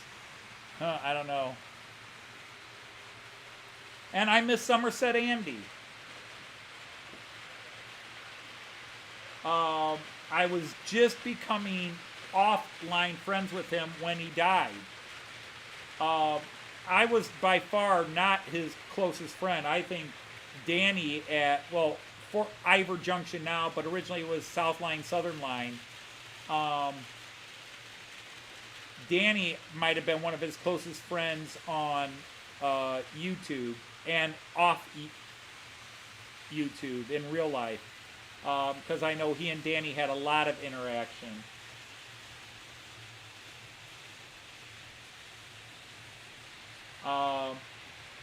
But I was friends enough with him that I got a phone call one night, like it was 3 a.m. my time, and he was just upset about something and called me. And then a couple other times when he was upset about something, depressed about something, texted me on Facebook and just chatted away at me for a while. So, I don't know, maybe I'm a good listener.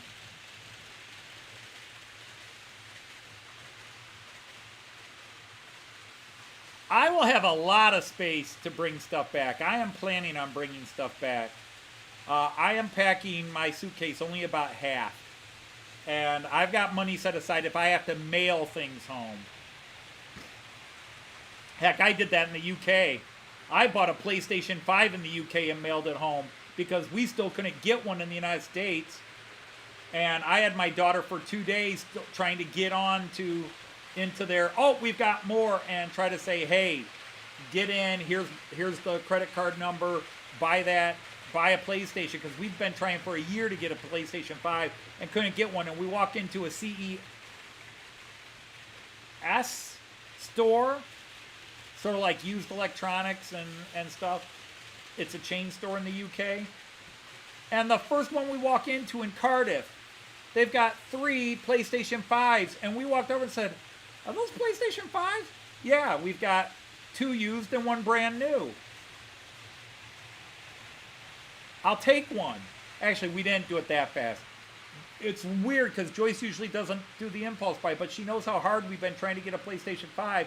We went home, we talked about it, she's like, let's just go buy it and be done with it.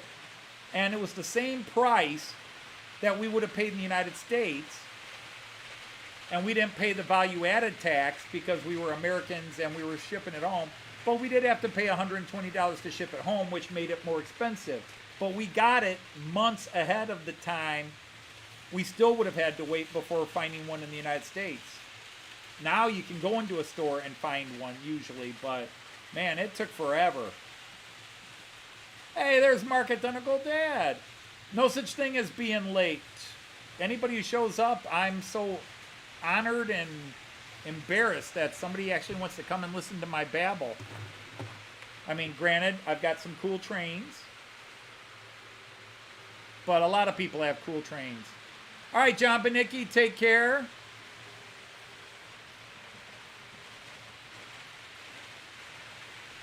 Oh, I got that, Tom. Well, that's what happens. I would have never thought of buying an Azuma, and then I rode 2, and then the last week I was in the UK, it's like, I want an Azuma, I want an Azuma, I want an Azuma.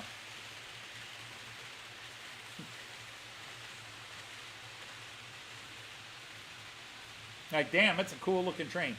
Not the most comfortable seats. Not uncomfortable, just not great. ICEs, which aren't the best either, are much more comfortable than the Azumas for long trips. It probably was a conspiracy, Raymond. But,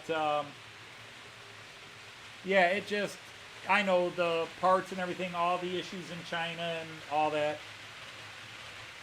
But, yeah, it was insane because other countries were getting them. Like I said, in the United States, you still couldn't get them. And all the shops like Walmart, Target, GameStop and all that, they would get them in and say, well, we've got 10 in and we're going to be auctioning them off or whatever. Everybody log in, pay $10, and it became a scam by these companies like Walmart. Pay $10 and you can be on their call list to get one. And you still waited months and months and months. Monday Clever is never late. Hang on.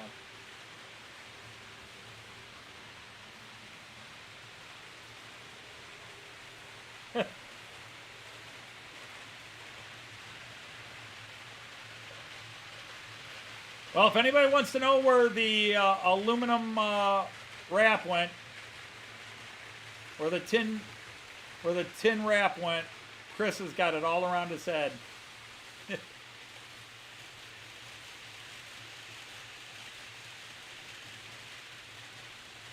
Straubing to Hamburg in September. Wow, 10 hours. Woo! I think the longest I've ridden a train is 7.5 hours from Hamburg to Garmisch. And we got out in Munich and changed trains, so it wasn't straight.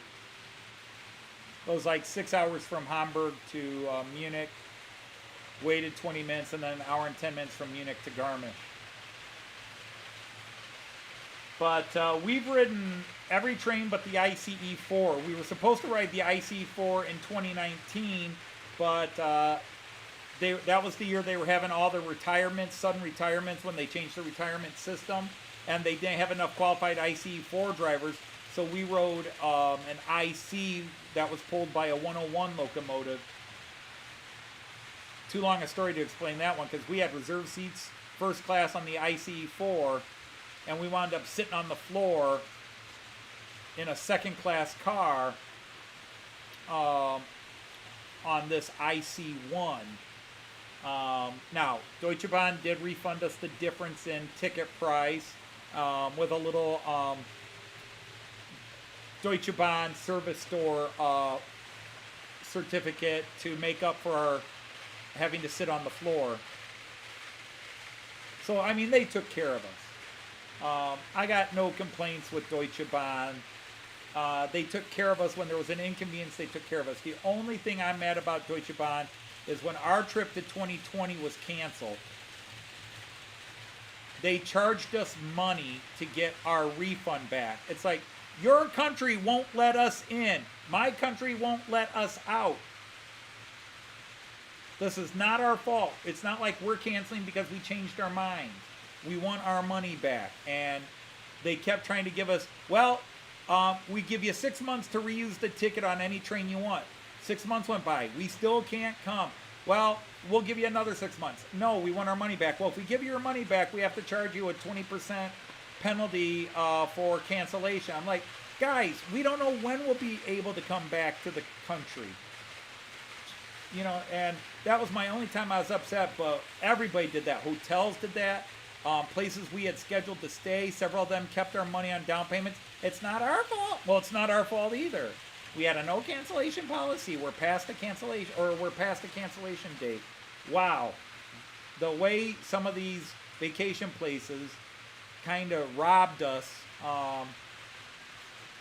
during the COVID outbreak was a little dirty. And it wasn't just in Germany, it was everywhere.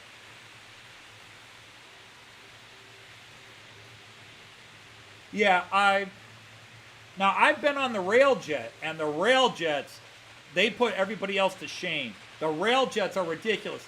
The economy class on the Railjet is like a first class coach on an Azuma, or even better trains in the UK. The economy class on a Railjet is nice. And Joyce and I ride economy class. Joyce and I travel cheap. That's why we've been able to go to Germany so many times over the years. We travel cheap. We don't stay in $100, $200 a night hotels. We stay in $20 hostels, $30, $40 Airbnbs. Although this trip that we're going on in 3 weeks from today, we will be meeting Jean Ricard. 3 weeks from today, I don't know if Jean Ricard is still here because he's been quiet for a while. And he might be sleeping, but if he hears his name a few times, maybe like Candyman or Lawnmower Man, he'll show back up, or Beetlejuice. Beetlejuice. Jean Ricard. 3 weeks from today, Joyce and I will be meeting our friend Jean Ricard in Hamburg, Germany. I can't tell you how excited we both are for that. And I know for a fact he's very excited.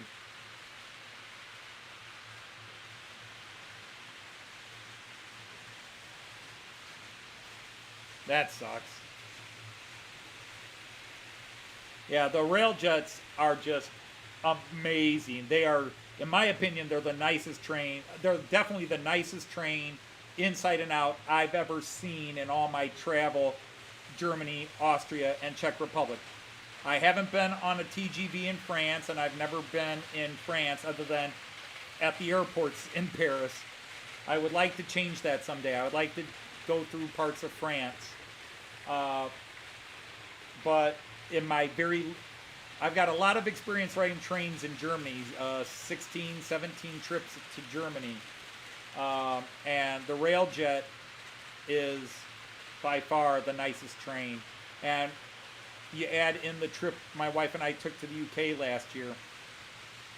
Our favorite ride was a first class. They upgraded us to first class for like £8 each on a Scott rail that was being pulled by an old Class 43 HST from from Stirling to Edinburgh and back. They upgraded us to first class for our round trip for £8 each, and we're like, we got that easy. And wow, it was that was the nicest seats we had outside of a Railjet. I don't know what it was, but that first class, and it was probably an older, I couldn't tell you if it was a Mark III, a Mark IV, whatever. It was just, all I know is it was pulled by a Class 43 HST, because I recognized it, and it said 43 something on the side. I'm like, hey, it's one of the old Class 43 HSTs. But it was in the beautiful ScotRail livery. But whatever the coach was, wow, that first class car was leather seats, and that was luxury seating. That was a really nice seat.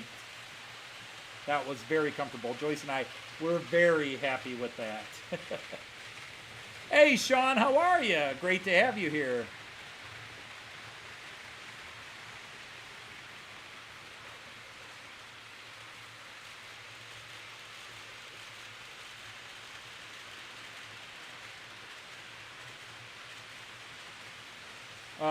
But we enjoyed, we were not, the trains in the UK for us were on time. They were comfortable enough. We enjoyed the views out of the trains, because really a seat is not the most comfortable you've been in, and it's not saying it's uncomfortable. It's just not the nicest seat. But the views we had out of the Azuma going from Edinburgh to York, holy cow, that was beautiful. We got to see some of the North Sea up along the coast, because we went from Edinburgh along the coast for a bit before we cut inland. And then we got to see some of the Yorkshire Dales from a distance. That was beautiful. Our train ride through Wales from Cardiff to Bangor, because it didn't go along the coast. It went inland and went up, so that we went through Conwy. I saw Conwy Castle for the first time going through the town and coming back around to where we stayed in Bangor.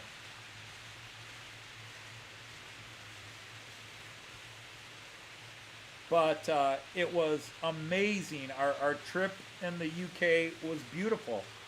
I mean,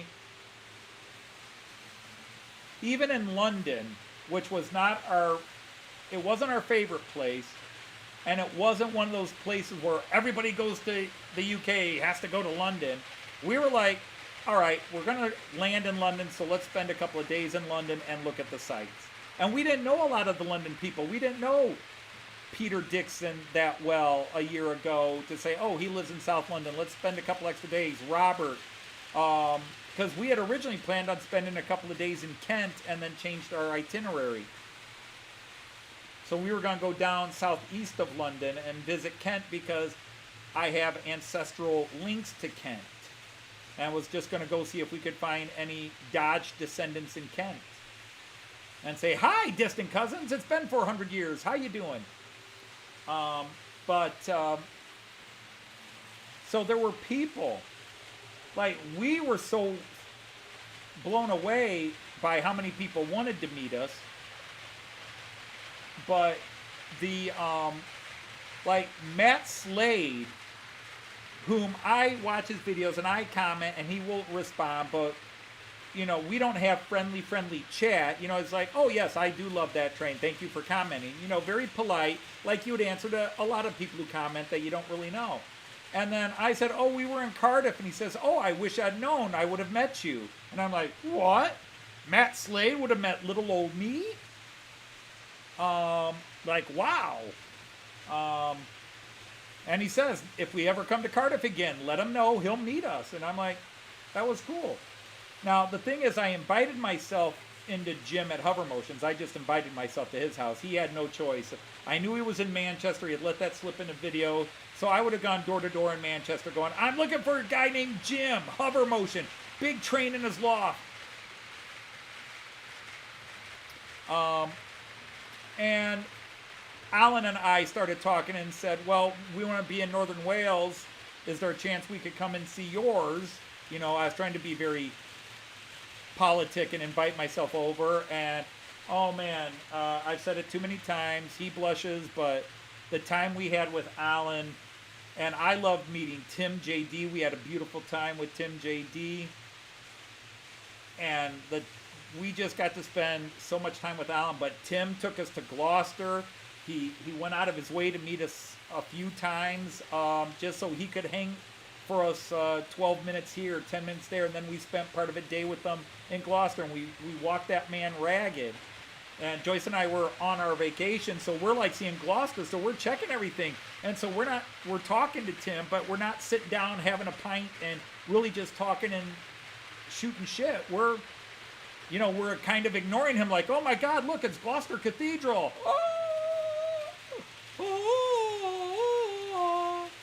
And, you know, and we did that at York Museum.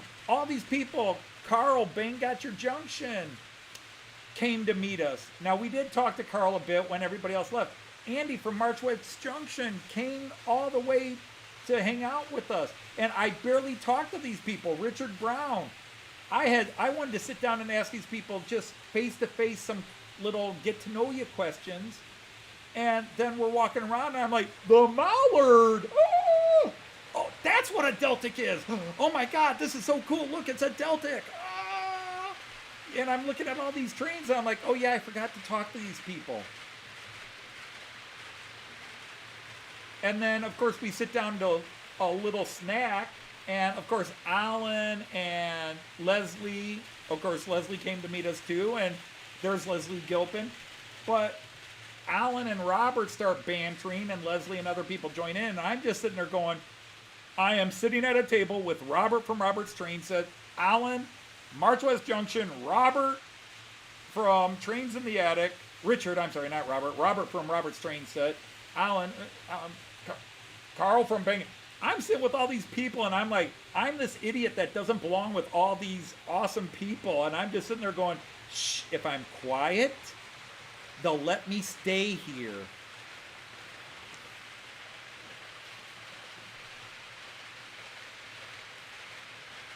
Yeah, London was packed, and Digger, to make it worse, we were there for the Queen's Jubilee.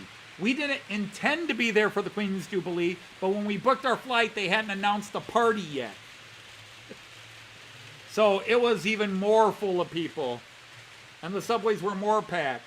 And we've been jokingly told that London, you know, there's a great video out there about the Northerner that accidentally said hello to a Londoner and how they had the police arrest the guy, and the guy's out there in his Manchester, Liverpool accent, like, I did not know that I was, I was just trying to say hi. I'm sorry if I offended or scared anyone, about how cold and distant Londoners are. It's from some old comedy show from a few years ago, but it's hilarious. And, but I'll tell you what, the first day Joyce and I were in London, we were trying to find a place to eat, and we went to this chain restaurant called the Slug and Lettuce.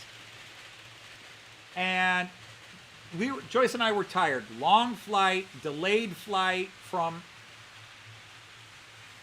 all day walking around in London. We finally got into our room, dropped off our stuff, walked all over, walked across the Tower Bridge, and then finally about 7 at night, we're tired. We're looking for a place to eat. We're hungry. It's been a super long day. It's been 36, 48 hours rolled into one day for us. And we go to Slug and Lettuce, and these two ladies, I think it was Alice and Susan. Joyce remembers their names. I have forgotten now. But Joyce remembers their names. But I think it was like Alice and Susan, and they had their little dog, Alfred, because he was named after Alfred Lord Tennyson. And they invited us to sit down. You can sit here. We're going to be leaving in a little bit. And then they stayed and talked to us for an hour, and they were the two nicest people. And we joked about the London binge. She says, well, actually, Londoners can be like that. We live in this part of London, so we're not like London proper, but we always come into town. And they were so friendly to us. And that was just like our first few hours in London. We're meeting all these nice people that are helping us out. The people in the subway station were helpful to us. We're trying to learn the subway system and the lines and understand how to use the Oyster card. Everybody we met, everybody we asked for help was kind and generous to us. The only person who was a little mischievous and maybe mean to us was a policeman in Manchester, because I was wearing, and I forgot I was wearing a Liverpool t-shirt because we were staying in Liverpool, but we were going to meet Jim. And I was wearing a t-shirt I bought in Liverpool. And he says, are you a Red fan? And I go, yeah. And I'm asking what train. And he told us the wrong train. He told us the wrong tram to take out to Jim's place.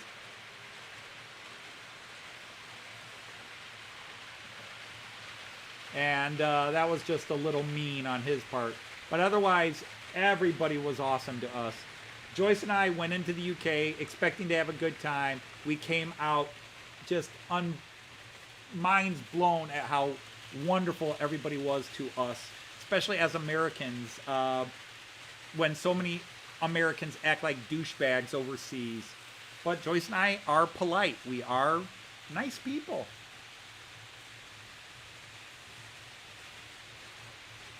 Yeah, I forgot. And actually, I don't think it was even a Liverpool Reds shirt, Andy. It was a Cavern Club Liverpool shirt. I'd have to go back and look at my pictures with Jim to see which one it was. But,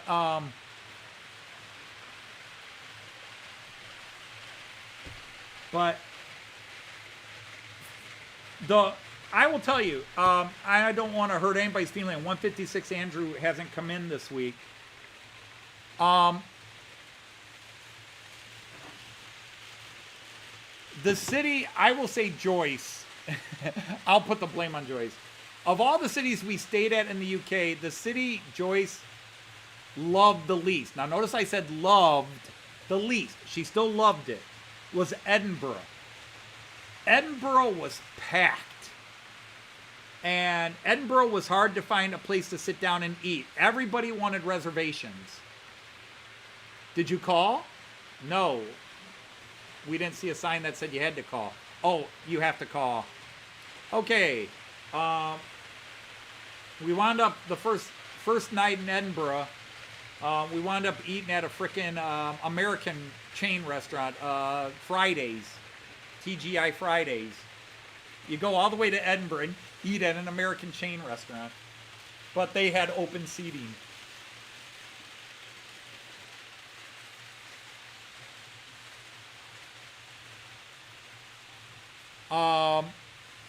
Yeah, Andy, I know you don't wear a Liverpool shirt in Manchester. You're likely to get beat up. You're also likely to beat up if you wear a Man U shirt in the Man City part of town and vice versa. But like I said, I just had on a Beatles shirt or whatever it was. I have to go back. Maybe, I don't know, maybe it was this shirt. I have to go look at the picture I had of him. But there was some reason. But yeah, he kind of gave us the wrong. But anyhow,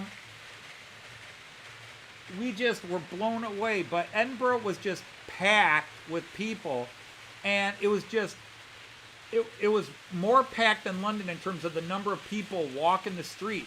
And we were one half block. We were in one of these little back lane areas. Beautiful neighborhood, lots of restaurants around. Although the one restaurant closest to us apparently gets pretty rowdy at night. You don't hear it because we were on the other side of the building. And when we got up in the morning, they were still picking up the plants and everything because there was a fight down there. And even Chris Whittingham told us, he says, people come to Edinburgh, the out-of-towners and the Scots from outside, they come into town to get drunk and get into fights. That was his phrase, a native Edinburgher. But we loved it. We loved the city's history. We enjoyed what we did. It just, walking places was very hard. It was just sardine packed. But we had a good time in Edinburgh. But, you know, Joyce fell in love with Cardiff. Cardiff was a city where, even right now, Joyce would tell you, if she could move, if she could take the whole family overseas, Cardiff would be the first city she'd go to.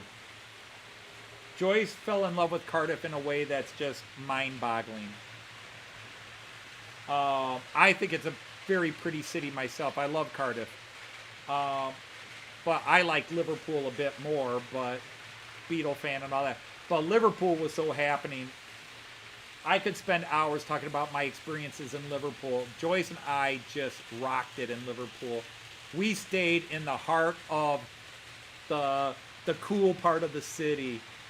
And we fit in there because everybody fit in that part.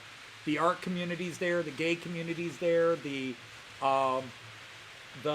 music community all lived in there, the business people were there. No matter what you wore and what your interests were, you weren't out of place there because everything was there. And, you know, I've told the story many times about our experience at Eurochemist, the little pharmacy shop there. And I still talk to the people from Eurochemist on Facebook a couple of times a month. And they just had a fire at their place and just reopened. And I left a comment from there, and they go in big letters. They're like, thank you to our favorite American customer and visitor. And I still giggle. You worked overlooking the Beatles statue. That's cool. Yeah, see, Digger, I'm the opposite. I don't like living in the country. I don't mind staying in the country for a bit. I don't want to be in a big city like New York or Chicago. Toledo with about 300,000 people is about the right size for me. But I'm a city person, not a country person. I don't even like the suburbs, at least here. Because the suburbs bleed the main city dry and then brag that they're not part of the main city.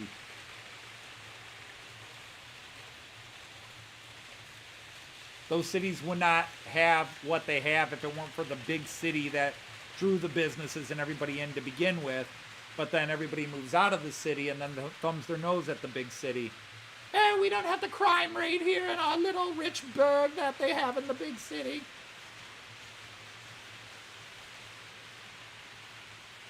Yes, we did.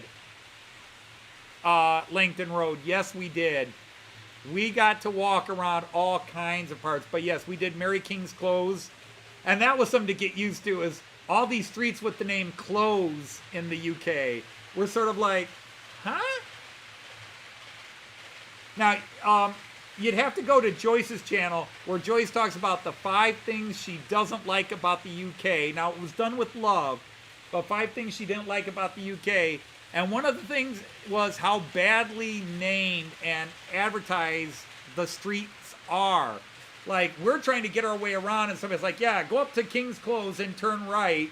And we're like, which of these streets? Because the streets aren't marked. There's no street signs. In America, at every intersection, the streets are marked. And you have to wait till you get to this one point, and then half buried in bushes or behind a tree is a little sign that says the name of the street. And we're like, okay, we didn't get lost, because we're using Google Maps trying to follow it. I think we're still on the right road. Yes, we did cross the Mersey. And believe me, we desperately wanted to make a ferry cross the Mersey joke, but we did take a ferry across the Mersey, and we sang that song while we did it. So ferry cross the Mersey. We did sing that. Of course, I sang it badly, Joyce sang it well. But the thing that hit us was how big the Mersey was, how wide. Now, we live in a town where the river is kind of small, the Maumee River, but it's very wide, and it gets very deep right at the butt end. But we have a very wide section of the river, and the Mersey was that wide. And there aren't many rivers as wide. The Maumee actually has a very wide section, but it was like as wide as the Mississippi where it's going out there. That was amazing. I did not expect the Mersey to be that wide. But yeah, we rode a ferry. We had, I don't know what the jet fighter was. Basically the newest version of a Harrier fighter interdictor. Flew really low over us while we were on the boat. It was so fast, it came so quick. We wanted to get a video for Alan, and by the time I got my camera ready to go, it was like 100 miles away. That thing was, whew. Joyce's channel is, okay, Warwick Road, Andy already beat me to it. It's Joyce Dodge, Model Train Outsider's wife.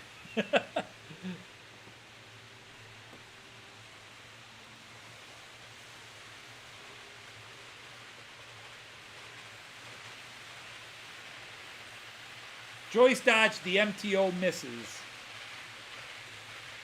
Joyce, yeah, just Joyce Dodge, but the MTO misses. But she's got a video, the 5 things we love the best. She hasn't posted a video in months. Now, she's got 2 or 3 ideas. She's like, oh, I've got videos for my channel. I'm like, make them. And she was talking all this week. She was going to make them. And it's like, honey, go make your video. Like, oh, I don't want to make it right now. Get some stuff on your channel. But, yeah, Joyce, yeah, let's see if I can go to it here real quick.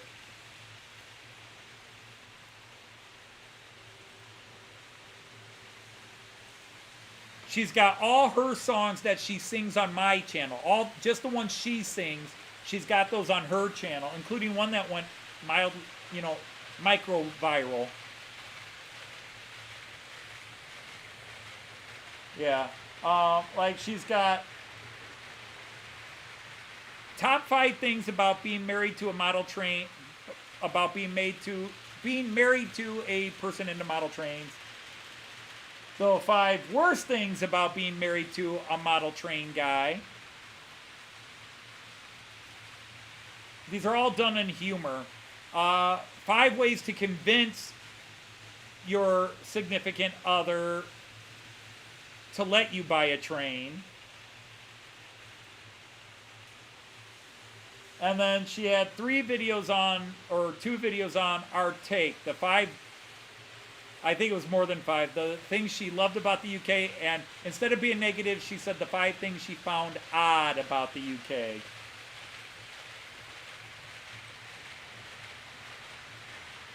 And then everything else is just, on her channel, is just videos of of her singing. Now, again, she's going to be posting more videos soon, but apparently not soon enough. Yeah, she did not like fish and chips. I think she liked it the first time and then didn't like it after that. It was too greasy for her. And that was my problem. That's why I loved fish and chips in the UK. I had it 3 or 4 times. She would get something else, and I'd get a little, you know, those greasy dives. We call them greasy spoons in the United States. Just deep fried, battered fish and chips. And I'm like, that's the best. It's totally unhealthy. And I'm like, yeah, I know.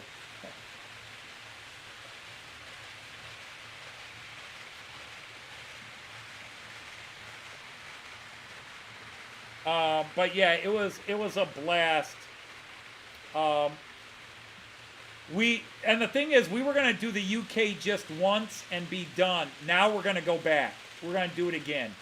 We're gonna go back to the UK. In fact, we're coming back to the UK to go to Getz. We're not gonna get to do any touring, but we're gonna arrive on a Friday and leave on a Monday.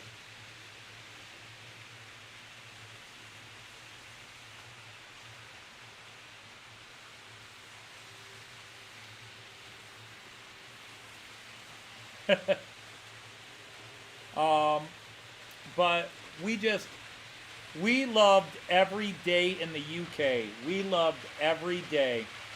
We met good people every day.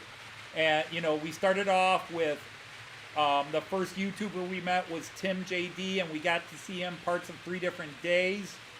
And how much he went out of his way to meet us, although, okay, Newport is only a few miles down the road from Cardiff, but still. And that he took us to Gloucester, and like I said, we ran the poor man ragged, but it was just great to talk to him. We didn't get to spend nearly as much time as I would have liked, but we also had things we wanted to do while in Cardiff.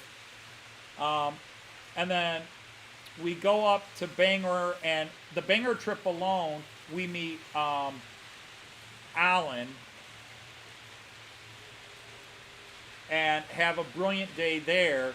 And then on the way from Bangor to Liverpool, we stopped off at Wigan, and Philip Page, who at the time there's only like an 8-minute window to meet us. He's just going to stand on the platform to meet us. We're supposed to arrive and have 8 minutes before our next train leaves. He was like, give me 5 minutes. And we're like, yeah, sure. And he's going to look, and the one time we had a real train delay, we were grateful because we got to spend over half an hour talking to Philip. And what a beautiful man, what a beautiful day. And he came all his way to Wigan just because that was his one chance to meet us. And then in Liverpool, we meet Lee and we meet Jim at Hover Motion, as well as starting our trip to Liverpool, meeting that. Plus we got to go to the Cavern. I got to see all the Beatles sites. Which, as a Beatle fan, I was just, oh my God! You know, and took a couple of great Beatle tours where Joyce and we paid for the solo tour. I was like, this is my retirement money. I'm getting the private tour. I'm getting the 4-hour private tour, not the 3-hour part of a group tour. And our guide was awesome. I learned some things, and I thought I knew everything about the Beatles. He had a couple of inside stories. I was like, really? Oh, yeah. Damn.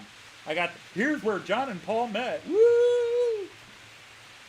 And actually, they met on the other side of the wall because that's now a private schoolyard. They tore down this and put up a private schoolyard, so now you can't go in there.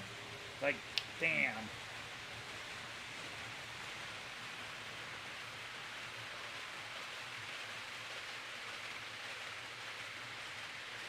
Now, the one meal in the UK I really liked was steak.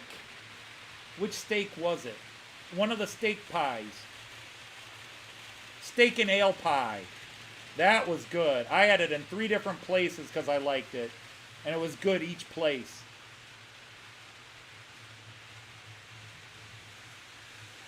But Joyce and I, when we travel, we don't eat Burger King. We will eat local fast food, but we won't eat American fast food. We go to wherever we prefer to eat light. Like, Joyce and I will eat one main meal. Like, breakfast will be piece of toast and cheese, something quick to eat, and then off we go. And then we'll get a light lunch or a quick snack lunch. And then we'll have a full dinner. Or we'll eat a big lunch, and then we'll have, like, ice cream for dinner. But we eat one real meal a day, and then we have a couple of snack meals, and then we're walking. So we do not gain weight, even though we're traveling and trying to experiment with food.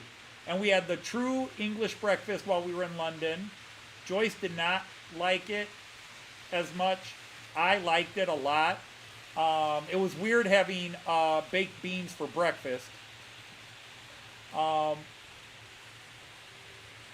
Neither one of us likes peas, so mushy peas was not our thing. But the eggs were good. The bangers were good. And then you just had a mix of everything. Joyce did not like the black pudding. I thought it was okay. I'm not a fan of black pudding, but I'll eat it. It was such an amazing, I'll repeat it. Like, if you guys get me talking about the trip to the UK, I'll tell these same stories next time too, because it was just such a beautiful experience that we're going to go back. 2023 is Germany, 2024 is Australia, and then 2025 is back to the UK. So it's 2 years from now, Joyce and I will be coming back to the UK. I just hope everybody stays alive and healthy, that we can, because we're going to try to meet some other different YouTubers. We're going to try to meet people that we didn't know or didn't know well, but we also would like to see people again. We would love to meet, Joyce, I'm sure I can talk Joyce into going to Cardiff again and Liverpool again. And going to Liverpool, we could still see Al, because he's not that far from Liverpool.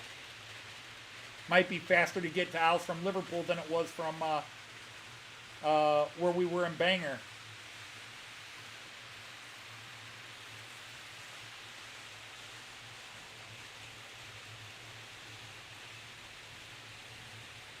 Chris, is that true? I thought they were.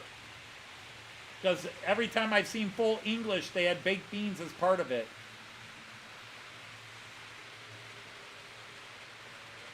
I'm trying to remember everything we had because there was so much.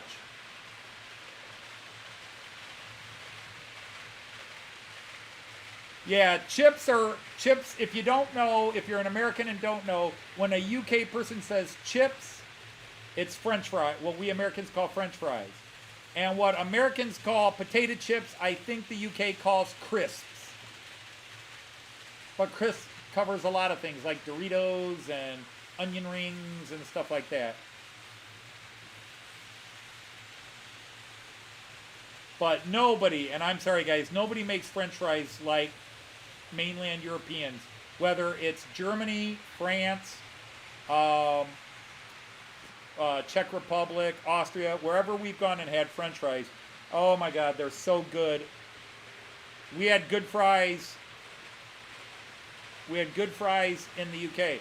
The one thing I was surprised at, we've had oven fried pizza, stove, what do you want to call it?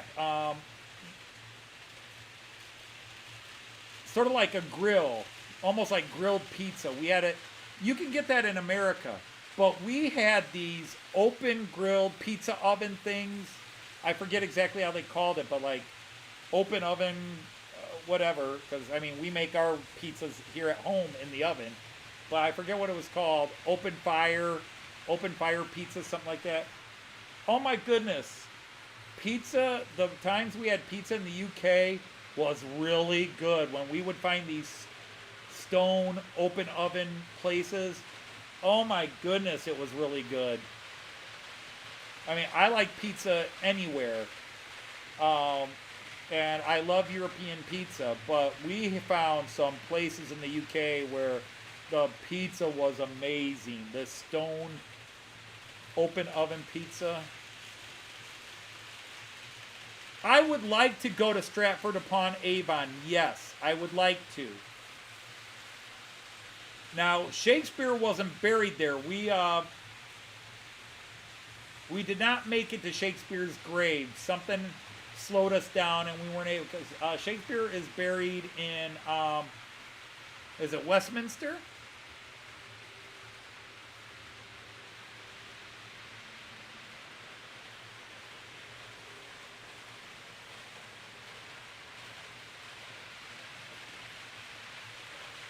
Yeah, they had the fried tomatoes.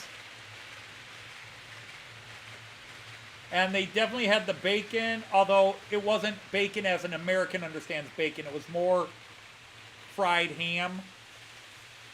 You know, Canadian bacon.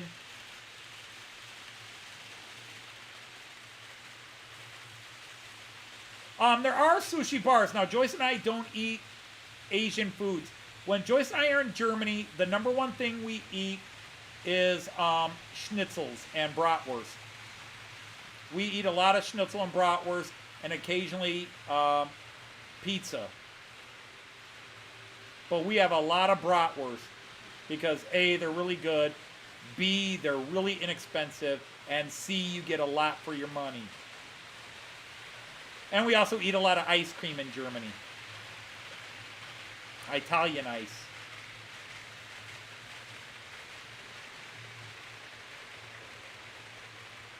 But it was at Jim where we had our first true scones or scones, however you guys want to fight and argue over pronunciation.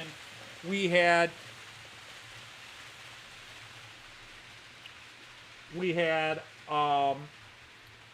Jim's wife picked them up, but it was real bakery scones and or scones again, however you want to say it again. But, oh, those were good. But, you know, one thing I will sample everywhere is cheeses. So while everywhere we went in the UK, I was trying cheeses. Both ones I've had in America, but no, it'll be different in the UK.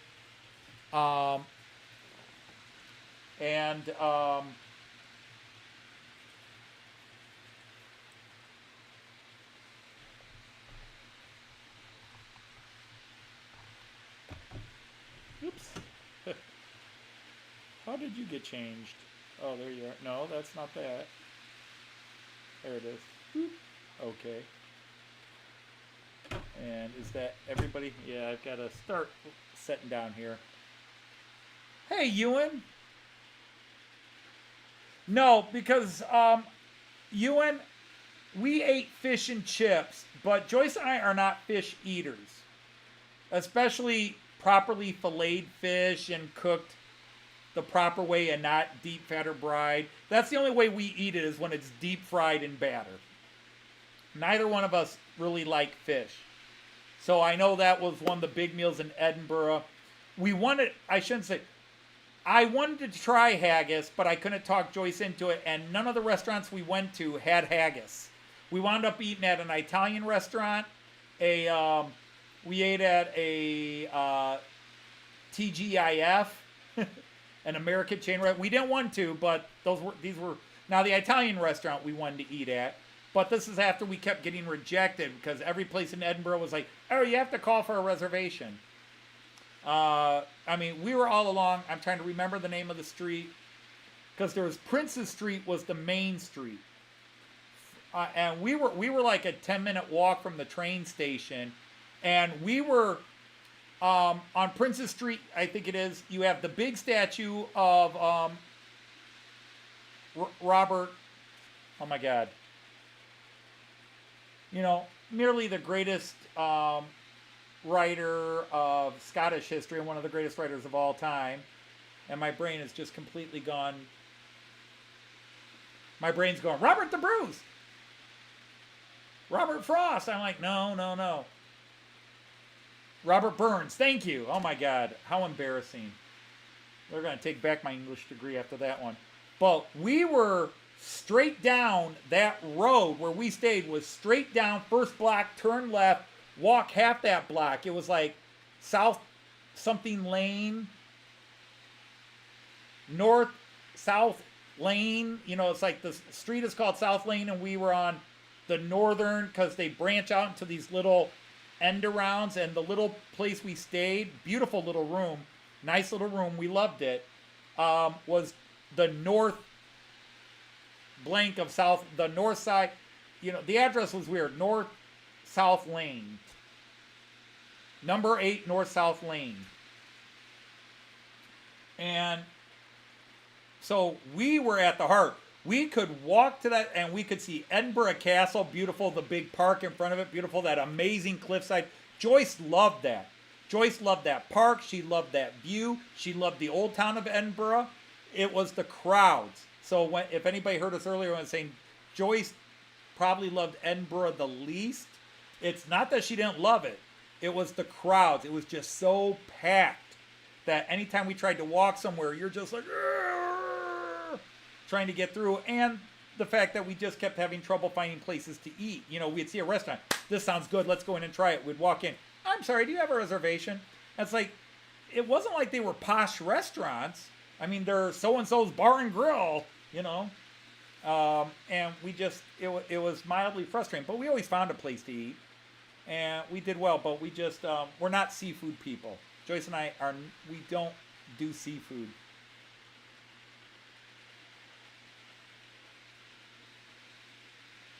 And, but yeah, everywhere we went, we were trying cheese. And I'll tell you what, man, when you tell people that you really love cheese and you walk into a cheese shop and they are so happy to give you samples, and I always buy more than I'm actually going to eat just because I want to thank them. You know, we hit one in Conwy, when we went to Conwy Castle, another one in Edinburgh, a cheese shop, and I'm like, okay, what's a good local Scottish cheese? Oh, I've got these over here. I was like, okay, cool. Oh, try this one. I was like, dude, I'm not going to have dinner tonight, and I'm not going to crap for a week, and I'm just recovering from the cheese shop in Bangor, not to mention Conwy. But yeah, I love cheeses, and cheeses love me. You know, I don't have issues with cheese like some people can have. But oh my goodness, I got to try a lot of great cheeses, and even cheeses that I've had in America, like Double Gloucester, and not Tilsiter, that's German. Oh crap, now my brain's just gone again. And I had some cheeses I had not heard, and that will always get me. If it's a cheese I've never heard the name of it, I'm going to try that. But I had actual English cheddar. Anytime Joyce and I grocery shop, I'd always buy just a small amount of a new cheese because I just want bread and cheese and I'm happy. Alan's wife, Babs, she was serving tea to us, and it was tea, not full dinner, but just tea. Dude, why are you still going? Oh, because I've still got got you on like 2 miles an hour and you're still going up. Okay. And she was offering us stuff, and I'm like, well, I really don't want that and that. I'm really not too hungry, but do you just have cheese? And she's like, well, I've got this cheese that's kind of a spread cheese, and this cheese. I said, that'll be perfect. She brought it out, and it was a great little sandwich. It was just a perfect little finger sandwich of these 2 cheeses, and it was so good. And she's just looking at me like, that's all you needed? Mrs. Wiles, Babs, cheese and bread is all I need to be happy. Maybe a little butter, sometimes a little mayonnaise or something with it, but that's all I need to be happy. And I was so thrilled because you hate to impose, but I was like, well, I've got ham. I don't like ham. And I don't have really anything else. And Joyce will eat ham, and Alan obviously eats ham. I'll just take cheese and the bread, and she made it for me, and that was amazing stuff. That was good food. Well, hi, Andy Dobson. I'm just getting ready to log off, but you're here, so if you ever decide you want to come back, let me fix something for you. You can advertise your channel real fast. And now declare you a knight of the rhomboid table. But it was... Joyce and I just can't stop talking about the great time we had and the great people we met. The people that work in the London subways were so helpful and friendly to these Americans trying to learn the system. And we kind of understood the Oyster card, and we kind of learned, it was similar to the Berlin subway system or the Hamburg, where you just got to know where you know, which direction you're going and the end name of each stop. And yeah, you can figure it out. So that was okay. That was cool. But, you know, there was all these, it was the different nomenclature and which lines run which direction and so forth. It was a little different. But in the end, it worked out. But boy, if we had questions, if we weren't sure, everybody in the London Underground was just absolutely beautiful people. The policemen in Liverpool, oh my goodness. When we were in Liverpool, not the main station, which is, there's Liverpool Central Station, which is smaller, and then there's Lime Street Station, which is the big one. And we went over to Liverpool Central because we had to take that one to get somewhere that we wanted to go. And I think it was to meet Lee and, no, because we met Lee and Jackie at Lime Street Station. But it was to get somewhere, and we asked these policemen, because we couldn't find anybody. I was like, I'm sorry to bother you. Oh, no, it's no problem at all, you know, beautiful Liverpudlian accents, and we wound up talking Liverpool football, but they're on the radio. Oh, we got a couple of tourists that are trying to find the best line to get to, we were trying to get to Anfield Stadium. Who are the football fans out there? And all these guys are coming on the radio. Take the, 817, blah, blah, blah, blah. No, you want the number 19 line, not the 18. The 19 line's better because it'll drop you off here. Blah, blah, blah. And another guy comes in, no, you're better off walking 2 streets over and taking the 17A line, and these guys all just stood for 20 minutes. Like, in my brain, I'm like, shouldn't you be out stopping crime somewhere? And they are just sitting there chatting us up, talking to us. And that was our story in the UK, is just how beautiful the people were. Joyce and I went to the UK hoping to meet nice people, hoping things would be easy, and we came out just in love with the people. Welsh, Scottish, English, Irish, everybody we met was beautiful. Everybody that we stopped and talked to was beautiful. We never met an unfriendly person. Even when the train stuff was on strike and there are people cussing out the workers from the LNER people, we go up and I know you're having a bad day, I'm sorry, but could you tell us if our train, if you are familiar, says, okay, your train's leaving at 9:40, you're still good. Really? Yeah. Oh, thank you. You guys, I know it's so much hell you're going through right now, even though we support workers when they're striking. It's blah, blah, blah. We're not going to make anybody's job harder. We just want to be as polite as we can and as grateful as we can. And maybe that pays off because, like I said, everybody we met was beautiful to us.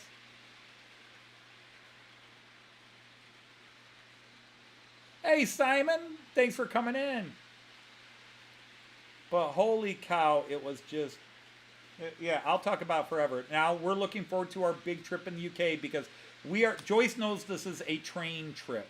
We're traveling on we're going to ride the first class Railjet.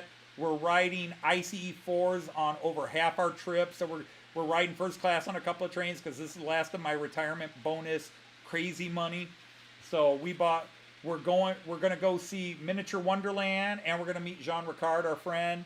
We're going to the Märklin Museum and the Märklin big layout that they have. And then we're going to go to Porsche's layout, the Traumwerk as it's called. We're going to go to that big model train layout display. So we're going to see the 3 big ones in Germany. And Joyce already knows that on my Google phone, on my Google Maps, I have all the trains, all the train shops, all the model train shops are saved on my Google Maps. Every city we're going to be in or potentially going to be in, I know where the train shops are. And Joyce just looked at me and said, is this entire trip going to be about trains? I'm like, no, not entirely. There are some things you can do. But yeah, there's going to be a lot of train stuff going on, and we're excited. But yeah, our trip to the UK, this trip is going to have to be awesome to match it.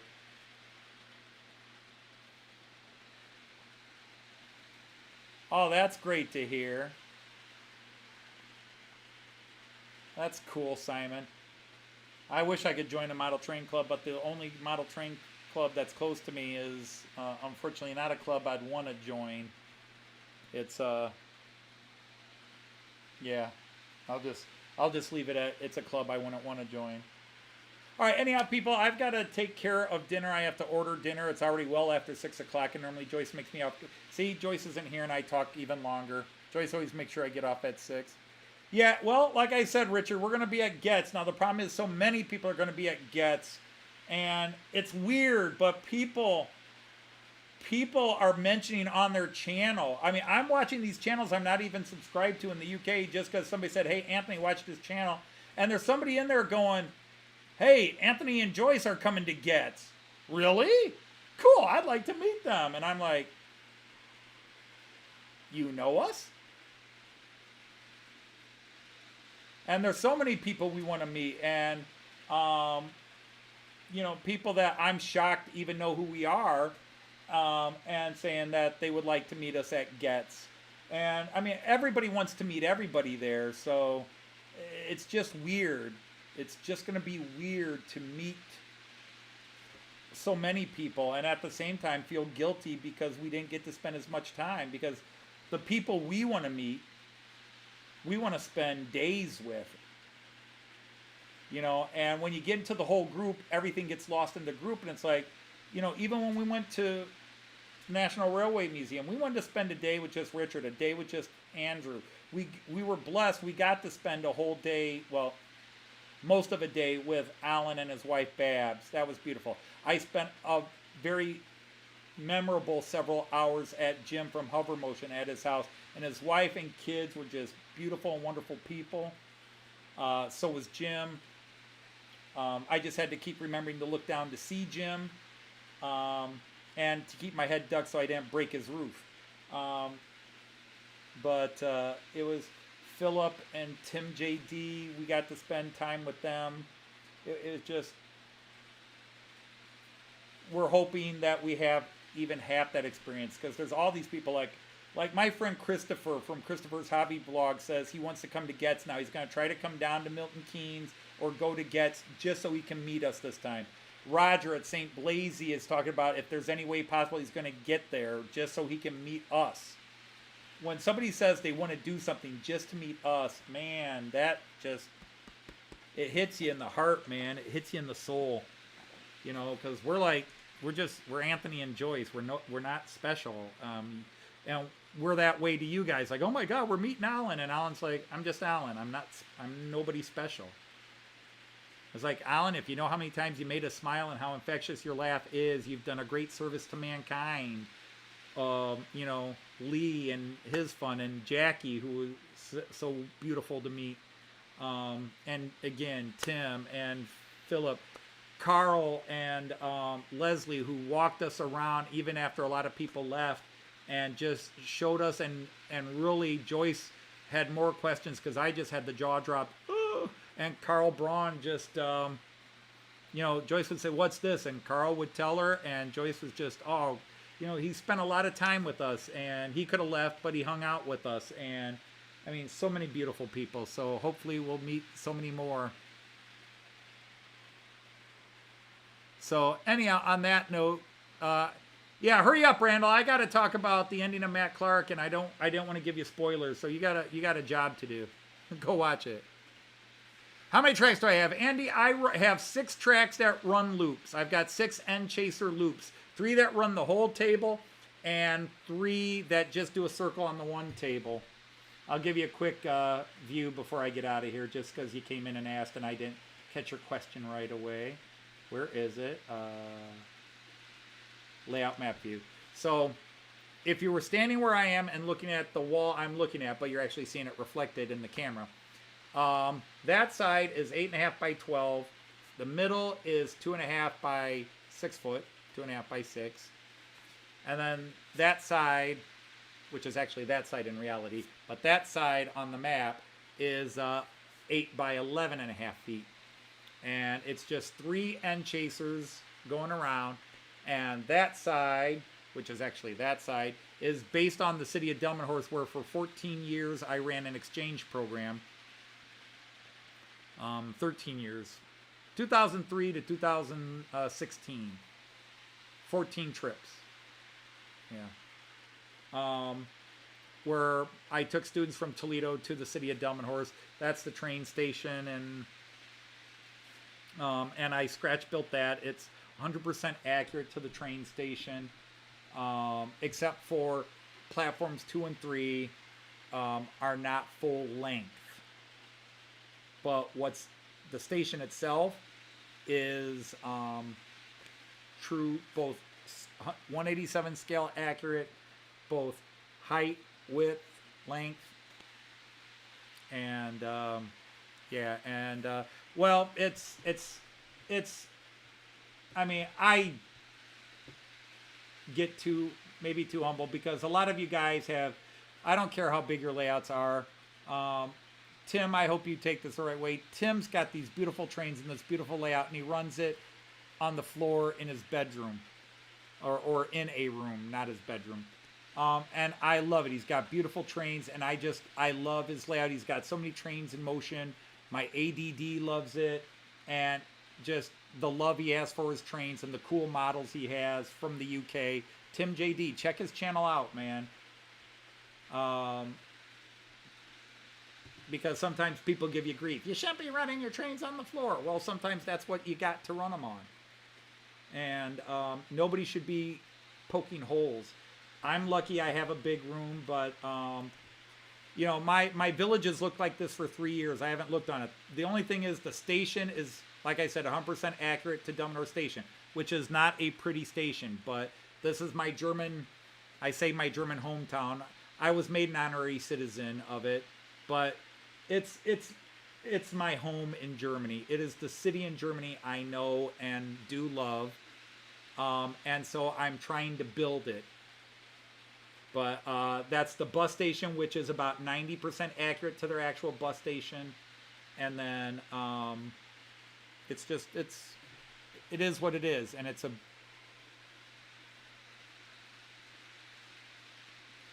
All right, thank you, Andy T. Appreciate it. You know, we're glad so many people like it and love us. You know, we're always shocked and humbled that so many people do like our live stream and come when I just run the same trains and it's the same layout, never changes, and it's not even a, you know, it's not going to win any prizes. But, you know, I try to share my love of trains and our love of comedy. Joyce and I we like to make people smile and laugh if we can. But this is going to be Delmenhorst, and then the other side is here, and that is going to be a hybrid of Bremen and Hanover, because Delmenhorst runs to Bremen and Hanover. And I'm just going to build, actually I built part of the station. It's actually under the table back here where the UK trains run. I just need to repaint it into the brick color that Hanover and Bremen have. And I want to add some special printed 3D pieces if I can learn to design them. And I'll have this big station that actually would look a lot like, well, like Piccadilly Station in, I think it's Manchester, right? Manchester, Piccadilly. Those big glass or, you know, plasticine roofs. That's what you see at Bremen and Hanover. Just this big over the top. And I have to make that. And Hanover has 17 lines that go through it. Bremen has 13 lines that go through it. That has 11 lines that go through it. So it's close, and I can sell the idea and just have the trains running through. Although Hanover is actually a pull-in and pull-out station. It's an end-line station.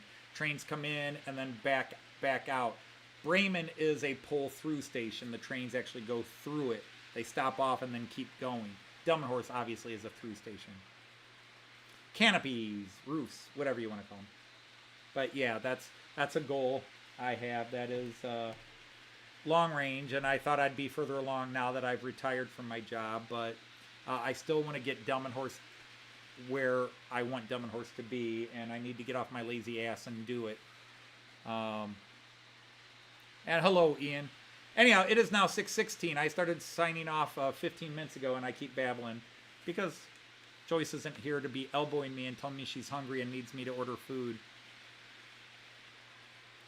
It is, and I'm not a rivet counter. I run I run trains that I fell in love with. I didn't grow up with model trains. I didn't grow up with the train world.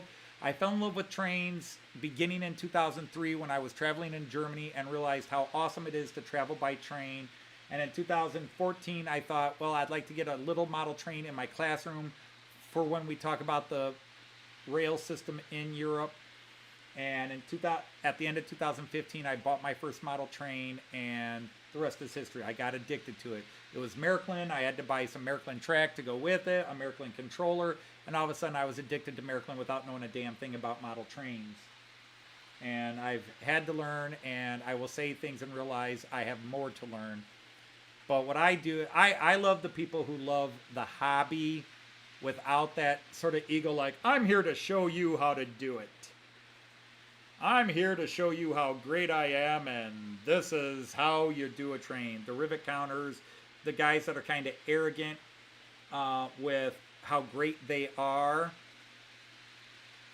because that can put you off. And I'm not naming specific names, and some people think, oh, you're talking about this person. No, because some people come across with a genuine love for the hobby, but there are some channels, and maybe you know who they are, who are very judgmental, and there's only one way to do it.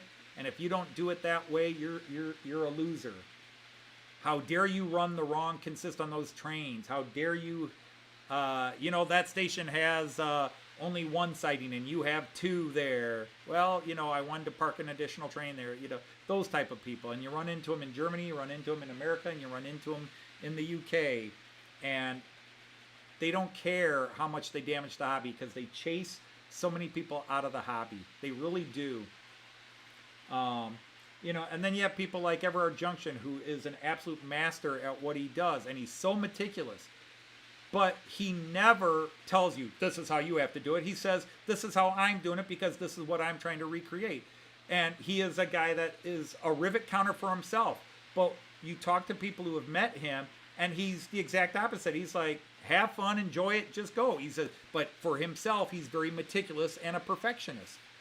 And I love Everard Junction. And I love Will from I-82.